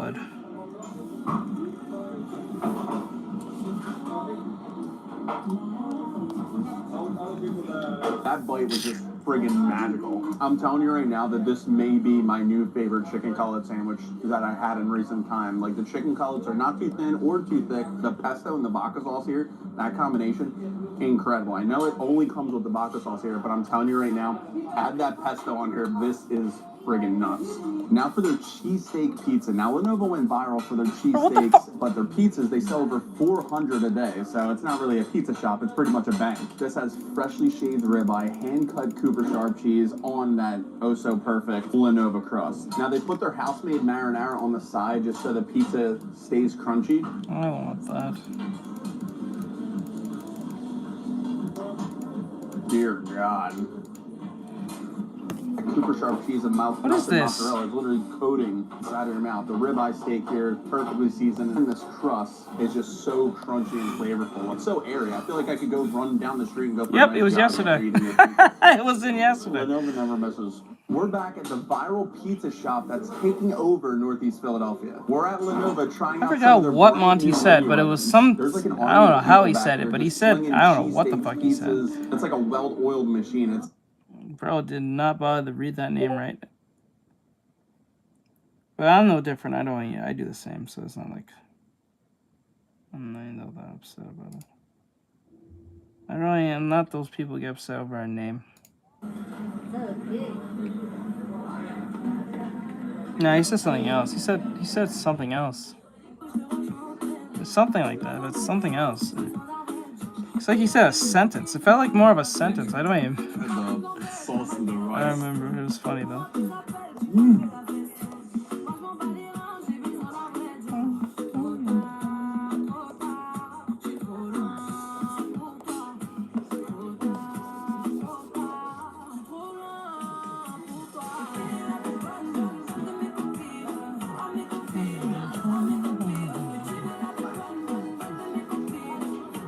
Scale up. Thank you. Oh, thank you for the gift. I didn't see it. Sorry. Thank you for the gift. Thank you for the gift, my dude. Thank you. I appreciate it. I was not looking at the screen.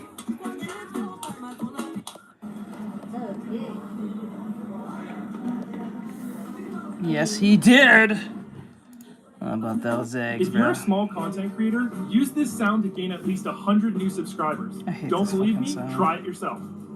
If you're a small content creator, use this sound. I'm a pretty big YouTuber with 200,000 subscribers, and I want to help all you small creators watching this. My videos get anywhere from 50,000 to 15 million views, and I've noticed that everyone who uses my sounds get tons of views as well. I was a small creator once too, and I know how it feels You're to see full of that video. shit.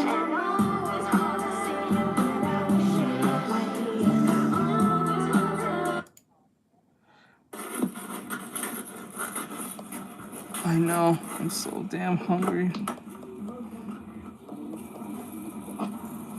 Kibble's house. Here. That should be pissing me off too. You always say that shit, and when you use it, nothing happens.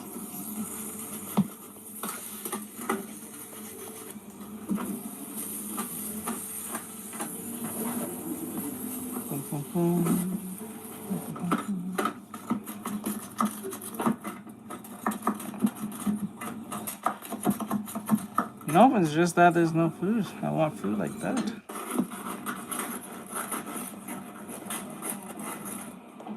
I can never pass like 5,000 views on YouTube. I don't know why. I get thousands of views, but I don't never get like past 2,000, 3,000. I don't even reach like a normal basis, which is funny because I'll post nearly every day, but like that shit pisses me off that didn't work. So I don't know. I guess I'm just not blessed by the TikTok gods. Yep. Got food in the fridge, but I don't want to eat that shit. I want to eat that.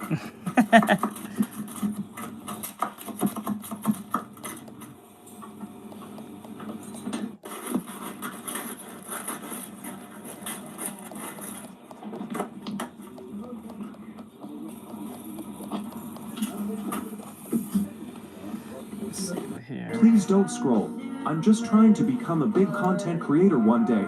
Shop. I hear all that. 1800. Phantom Lamb? Is that the game? Hold on. This is a game? I feel this is a game.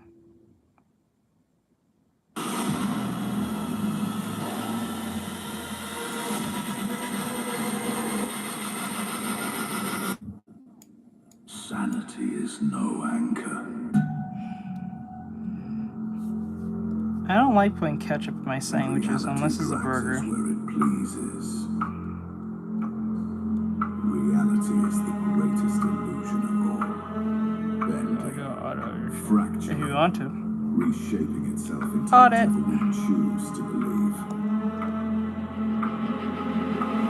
I think I just need to do more animatics.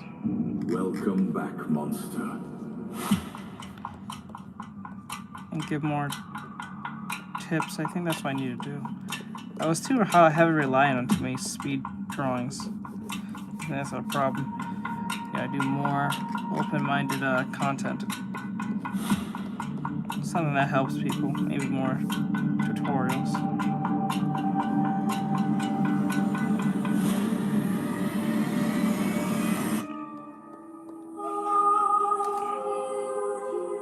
Audit time. You'll soon return to where you belong.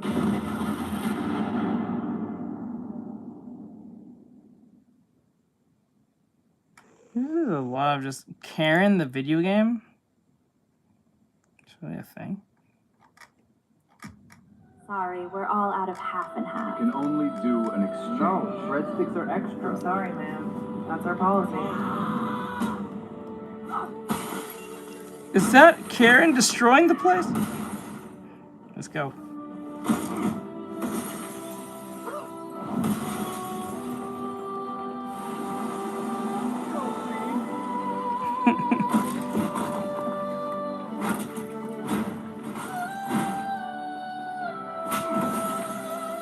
Oh my god. Live, love, laugh.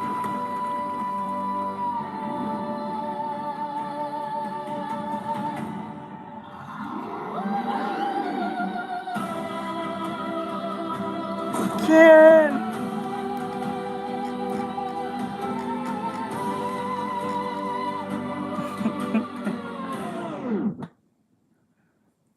Okay. Okay.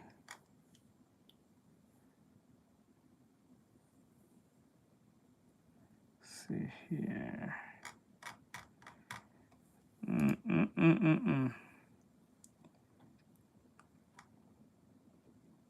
Ooh.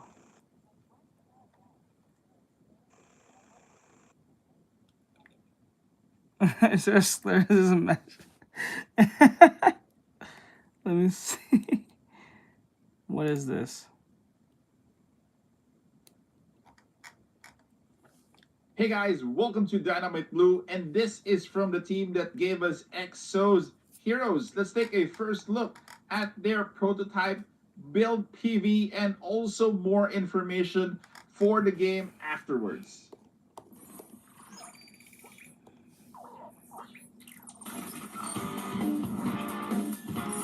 I am not liking where this is going.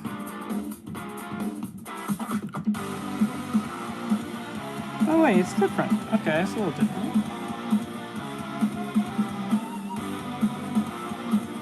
It's a turn-based game.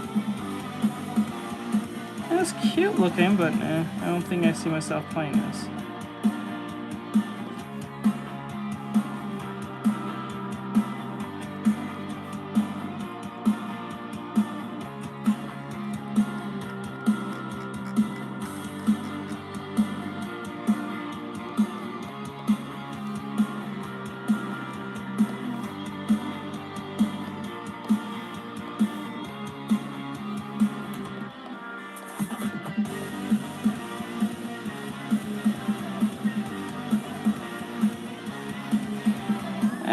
It's cute, but I want to play this.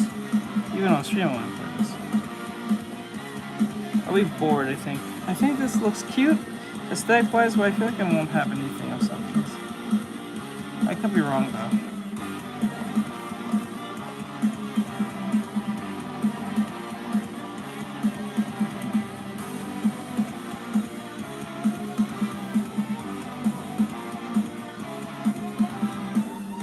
The song's bothering me the most, to be honest.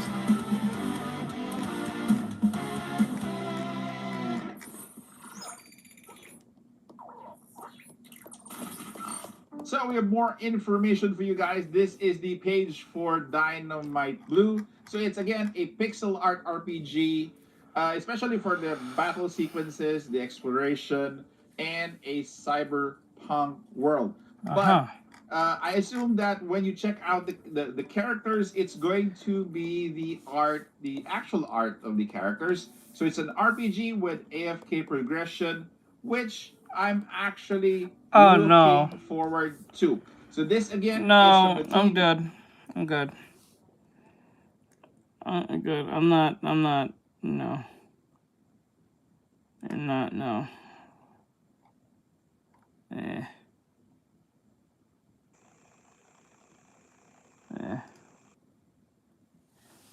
I'll listen to a quick It's a Gun and then we'll stop here because I don't have a color palette for this shit. Unit ever again. What about you? Pardon me?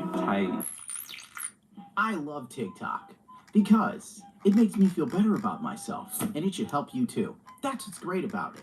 Whenever you're feeling low and you think you're at the end of your road, Can't do it. I can't take this shit no more, man.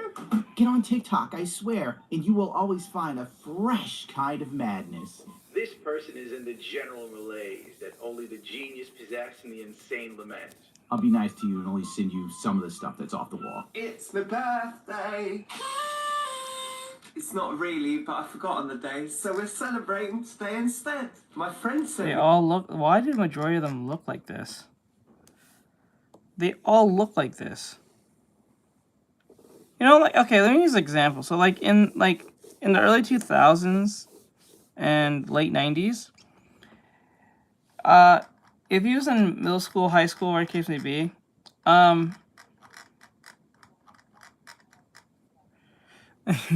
shit. But I noticed that like if there's this aesthetic of a group of people, that it's for impact. It's for impact. I noticed like okay, so like you have the jocks, you have your goths and juggalos and whatever group you belong to. There was a sort of aesthetic, but yet an order to it. It just seems like this particular character seems like it's just like they are willing to do everything and anything just to be seen. It's kind of insane. Like, really, bro? What traumatized you to be like this? Like, what the fuck? A box of gifts. So they can be seen easier, right? Take a look. When I saw this person online, I was immediately stricken with a crippling fear. I do hope it's a good Lego indeed.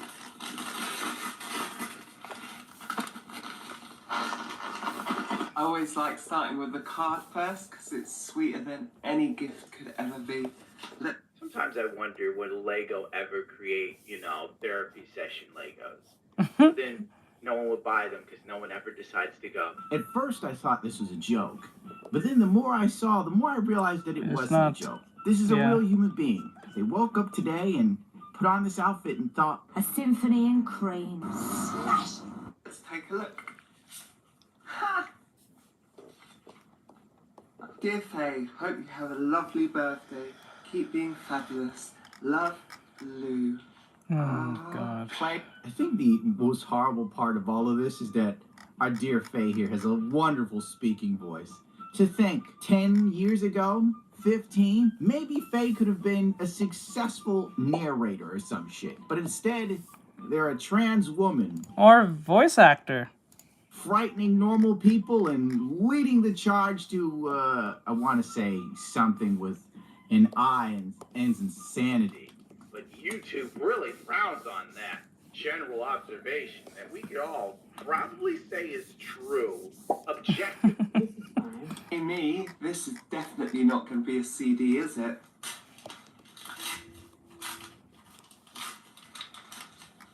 I think Beck is an artist that Lou's mentioned to me a bunch of times, So I'm really looking forward to getting this one in the CD player. I'm curious. Finally figured out who the hell buys Beck music.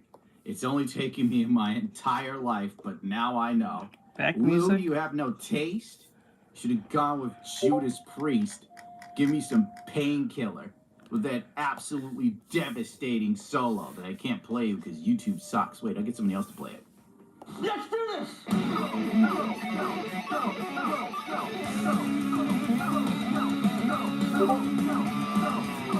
What this could be. It's a brick that you can use to I'm not smash sure. in I'm the not. windows I'm of not Christians familiar. while you scream "Respect my pronouns." What is it? What is it? What is it? What is it? What is it? What is it? Come on, Luffy. Giving up definitely doesn't go with my outfit. There's something else in here as well. Oh my god, this person could use it as a nose ring. I better not drop this. Do you reckon it's a bit of fentanyl? It's a Care Bear birthday candle. Smells so good. Care Bear This one birthday is candle. I'm not gonna lie to you. Do kids know what Care Bears are? Cause they know what Five Nights is, but they don't know. I don't think kids know what Care Bears are. Cause there's kids who don't know what a cartoon is. So like, I'm not totally sure. I don't know how much more of this I could take. Originally, I thought this would be really funny, but now I'm kind of like just enthralled, Here. but in all the wrong ways. You know, like watching a car crash happen in India. And Hey, watching you. He's not funny at all. You know it's gonna be bad, but you can't look away anymore. You're too far in. You're seeing it tip over. There's nothing but wreckage and carnage all over the place. You know, Have you ever like those heard videos the of song Indians with the deciding to lyrics walk too close to a train and they just Terminate get Trophy absolutely on this one? decimated, Nah. turn to a red face. It's the same as this. Nope. I have not. Amazing. This is my first ever Squishmallow, and what would I want more? Oh god, a than box of Squishmallow. Here we go noodles? with this. I'm genuinely convinced that this one is a Legos. This person stares into the camera like a serial killer. I'm not even playing. I don't care if I get in trouble at YouTube. They can suck me like everyone else can. I feel like I'm staring in the face of English Buffalo Bob. All that's missing is Goodbye Horses playing in the background, where you just know you're going to be turned into a skin suit so someone can tuck their dick between their legs and pretend they're a gorgeous woman. But which one?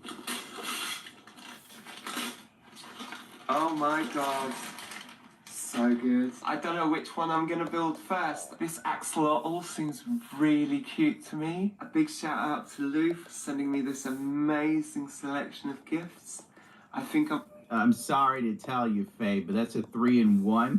Good evening. I think they only give you enough to make one of the 3 items because Lego sucks. And we just get that hard close-up. It's got this skin of like, you know, a bricklayer. What the hell's going on here? It must be all those fish and chips. I don't like it, okay? It's too greasy. It's much too greasy. I'm gonna have to do a Lego God. live stream just for you. I was going to show you this other video, but it seems like my software for ripping TikToks absolutely rejected it. It was a close-up of face, teeth, and tongue, and you got to see the plaque build up and possible cavities. It was What? really a look. Remember when stripper poles were only in, you know, strip clubs and attractive Yeah. women that were physically fit used them?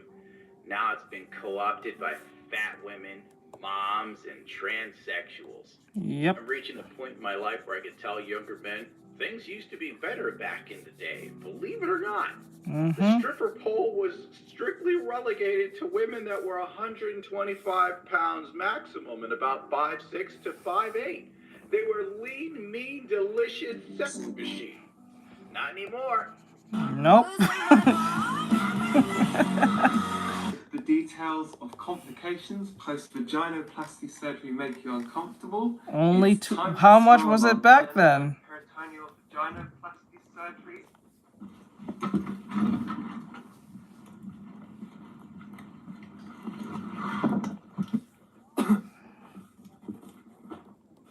Yikes! Jesus Christ. That's gonna be a yikes for me. Holy shit. Post-vaginoplasty surgery talk does make me squirm. I will be skipping this video. These are lean times. Everybody says America's back, but I don't feel it. In fact, I feel broker than ever. Yep. Less hopeful and more doom pilling, or the kids call it doom maxing. But you haven't seen doom maxing yet, until you meet my man here, who's surviving on dog food. I've been eating dog food lately to save money, and I'm going to show you some of my favorite. Bro.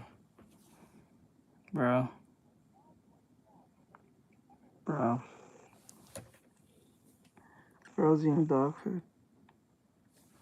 Bro's eating dog food, bro. What in the little shit is happening? Bro's eating fucking dog food, bro. Favorites. Delightful. Bro, does he have the same 3 markings on his nose as like the Faye the transsexual? Dude, what? Well, isn't that It must be. It must mean something. The duck one is a good one. Actually, you know what? Lamb is even better. It's not really, but I forgot on the day, so we're celebrating today instead. My friend sent me a painkiller with that.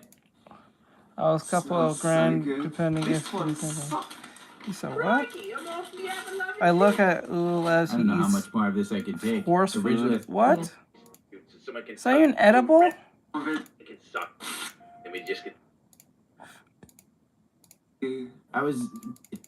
I feel broker. It is like better. Hi, it's me, Sam. We're gonna be. Dude, what? Well, It has 3 markings on the nose. What does that mean? Hold on. What does 3 lines on the nose tattoo mean? Lines on the nose, horizontal. Oh, fuck. He has even fucking. What's his name? What's it? X. X had this. Like I see X. X had it. Somewhat. Not really. It looks like an Indian thing. I mean, yeah, like a Native American thing. I think Native Americans used to do this. But it like says, lines on the nose, often horizontal, are frequently meaningless aesthetic tattoos popularized on social media. For example, minimalist look. Other interpretations include symbolizing balance, harmony, or in some cases, a nod to indigenous Inuit, Yatu, whatever, fuck. It's Indian. It's Native American. Get over yourself. Fuck you. All right. Aesthetic, minimalist, balance, symmetry, cultural trend, meaningless trend. The meaningless trend, a popular, non-significant, and often temporary looking trend where people draw tattoos and lines on their nose to look stylish. Individual emotional significance. In some cases, is seen in YouTube videos of tattooists. These lines represent a personal, intimate meaning that unique. Oh, fuck you. Majority of these people are not about whatever they tattoo themselves. Majority of the time, they're never about whatever the fuck they talk about. They just think it's cool, sounds nice, or they're so-called what do you call it? Their horoscope aligns with that bullshit, or something to that degree. But even their horoscope is lying to them to a degree, I'm pretty sure. Or zodiac sign, I'm saying. isn't that just a coinky dink, isn't it? The duck one is a good one. Lamb is even better. Hi, it's me, Sam. We're gonna be eating dog food. This one basically is like human food. I don't mind eating it. The canned stuff isn't as good, but it's a little bit cheaper. Okay. Let me get this straight, my man. I didn't say anything on Google, but when maybe I bought that's the good dog food, I needed the wasn't little updated packs. yet, I That's don't the know. premium stuff. But the can is no good. That's for poor dogs. I'm taking this so I know what to get my dog Fluffy. It's even better. This one basically is like human food. I don't mind eating it. My question is, call me crazy. Wouldn't it be more advantageous to just buy, a chicken breast, my guy? I think you can buy a pack of chicken breast for $10 to $14, depending on where you buy equality or or where. something. You chop it up into little strips. You got tons of that dog food, rather than paying $2 for that little. That's like 2 spoonfuls. It's a little bit cheaper, so you know, that's because it's either trendy or it's cool or it's supposed to mean something or some stupid shit, because people don't have nothing to live for, so they'll take any fucking trend and make it into their personality. And if you question them on it or tell them how stupid that sounds or it doesn't make a lot of sense to do that, they say you're hateful, you're not open-minded, you're this, you're that, you're phobic, or some type of ist or some shit. This is the real winner right here. Prepared meals. My dog hates the prepared. When you're just making astute observation and just literally telling them that doesn't make a lot of sense and why they would do this, and then they'll just default to the idea of saying because they just want to, and that's usually not a good response. It's a real thing. Oh God. Meals by Purina. Come on, dude. You eat stuff even my dog won't eat. It's literally a whole meal in one. No, it's not a whole meal, bro. Eating dog food instead of human food has helped me save money, and I feel better, and my skin is glowing. You're lying. Are you serious right now? Why are you lying? Your skin is glowing. You fucking Dude, you liar. look like Why are you fucking lying? Stop lying. Stop fucking oh my God. Why you all do this? Stop lying. God damn. See, that's sick. Your skin is glowing. When you get onto like Hammerfeld or Hammerfall or something, and you see like one of the NPCs, oh, I haven't been feeling very well. And you can give them like skooma or something, which is basically fentanyl in Skyrim, essentially. Eating dog food instead of human food has helped me save money. This is insanity. You're not saving money. You're not. There's no way you're saving money at that. That is a $3 shit meal. Oh my God. I'm arguing if dog food is financially sound with a dude that eats it in a video. I'm losing my mind. I've been doing this too long.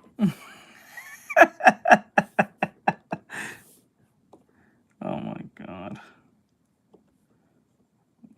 We are living in probably the worst timeline ever right now. Maybe. Well, perhaps. Maybe. I'm not sure. Can't say we're in the worst timeline, but we're not in the best one. Let's just put it that way. I think the worst timeline, if the Nazis won, I think that would have been the worst timeline at best. Or something like that. God.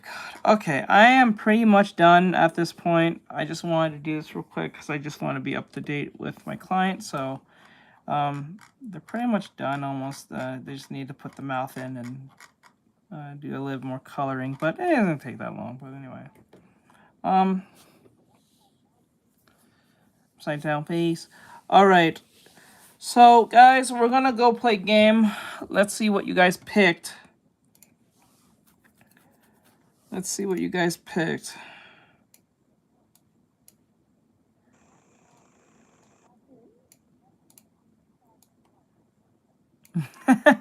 Dude, why 2001 specifically? Let me see. Thank you.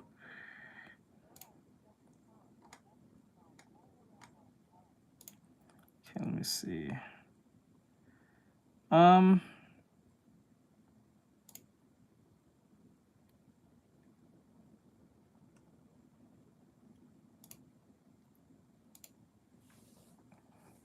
Oh, finally, look at that, guys. We got the 90.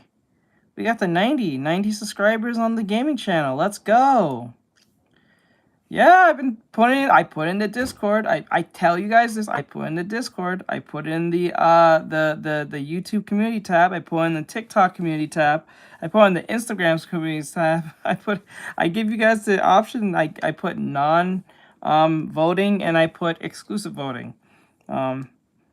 I said I'm putting more effort for you guys to have say in what I do. But everyone ignores what I say or forgets what I said it or don't bother to look at the community tab. So I don't know where Ari keeps harassing me, constantly saying, you need to be more, you know, engaging with your community. I do that. They don't fucking do it. I gotcha. All right. So you guys picked Zenless Zone Zero. I actually thought you guys were going to pick Peak. Or even Marvel Rivals. Or even the random mystery game. This one was going to be different. Because if you guys pick the random mystery game, I will have to buy a game I never played before, per se. Something I have interest but never played before. But you guys, I thought you guys were gonna pick this. Well, it did come in second, so I was gonna play something completely new, like a horror game or something, but apparently not. Yeah, I doubled down on it too, saying, "Hey, thank you everyone who joined the live stream. We got a lot of reactions and da. And it says here, you have a few hours left to vote for the next Gaming Wednesday on which is today. The lineup is Zenless Zone Zero, Marvel Rivals, Peak, and Mystery Game if it gets voted in. I even put the links, both KOFI and YouTube. No membership required. This is for all community to enjoy. Thank you again. I cannot wait for the next stream." I even doubled down on it, but people did not bother. Wait, so one person put a comment. Overwatch. You are a dumbass. Why don't they read? Now I know we're at a 3rd grade reading level. Did not bother to read.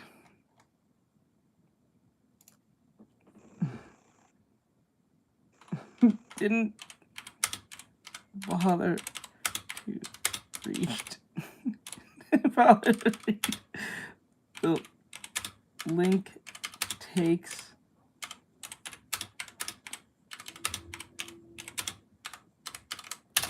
this is what I'm talking about. This is why I don't want to do any of this Discord shit. Because I know they don't read. They don't read. This is the same type of people who will be looking at the thumbnail and think they know what the video's about. I remember a bitch came in my, what do you call it? My reaction channel, right? And she said, "Why are you stealing content?" I said, "You stupid bitch. First thing, I said at the very beginning of the video, who made the video. And in the beginning of the video, I said, go to their Discord. It's in the, Discord, their channel in the descriptions. I did it twice. First, at the end of the video. Talked about them, said give them praise, told them they have the good job, said to go to their stream again. I said I will do more videos of them.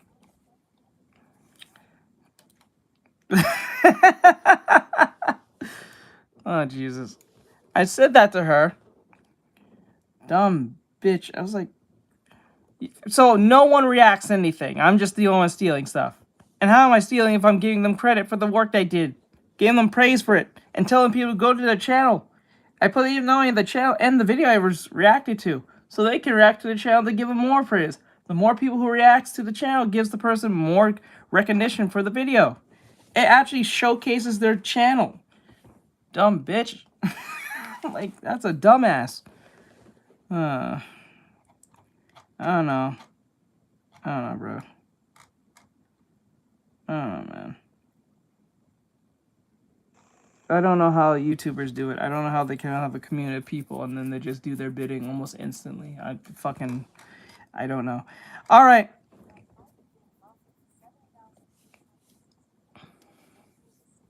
Everyone does it. That's stealing if you give them credit. It's like if I do a drawing, you gotta give credit to where you got the reference, right? Anyway, so yeah, we're gonna go play Zenless.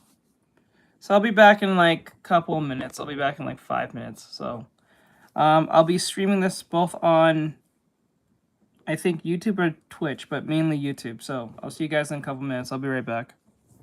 All right.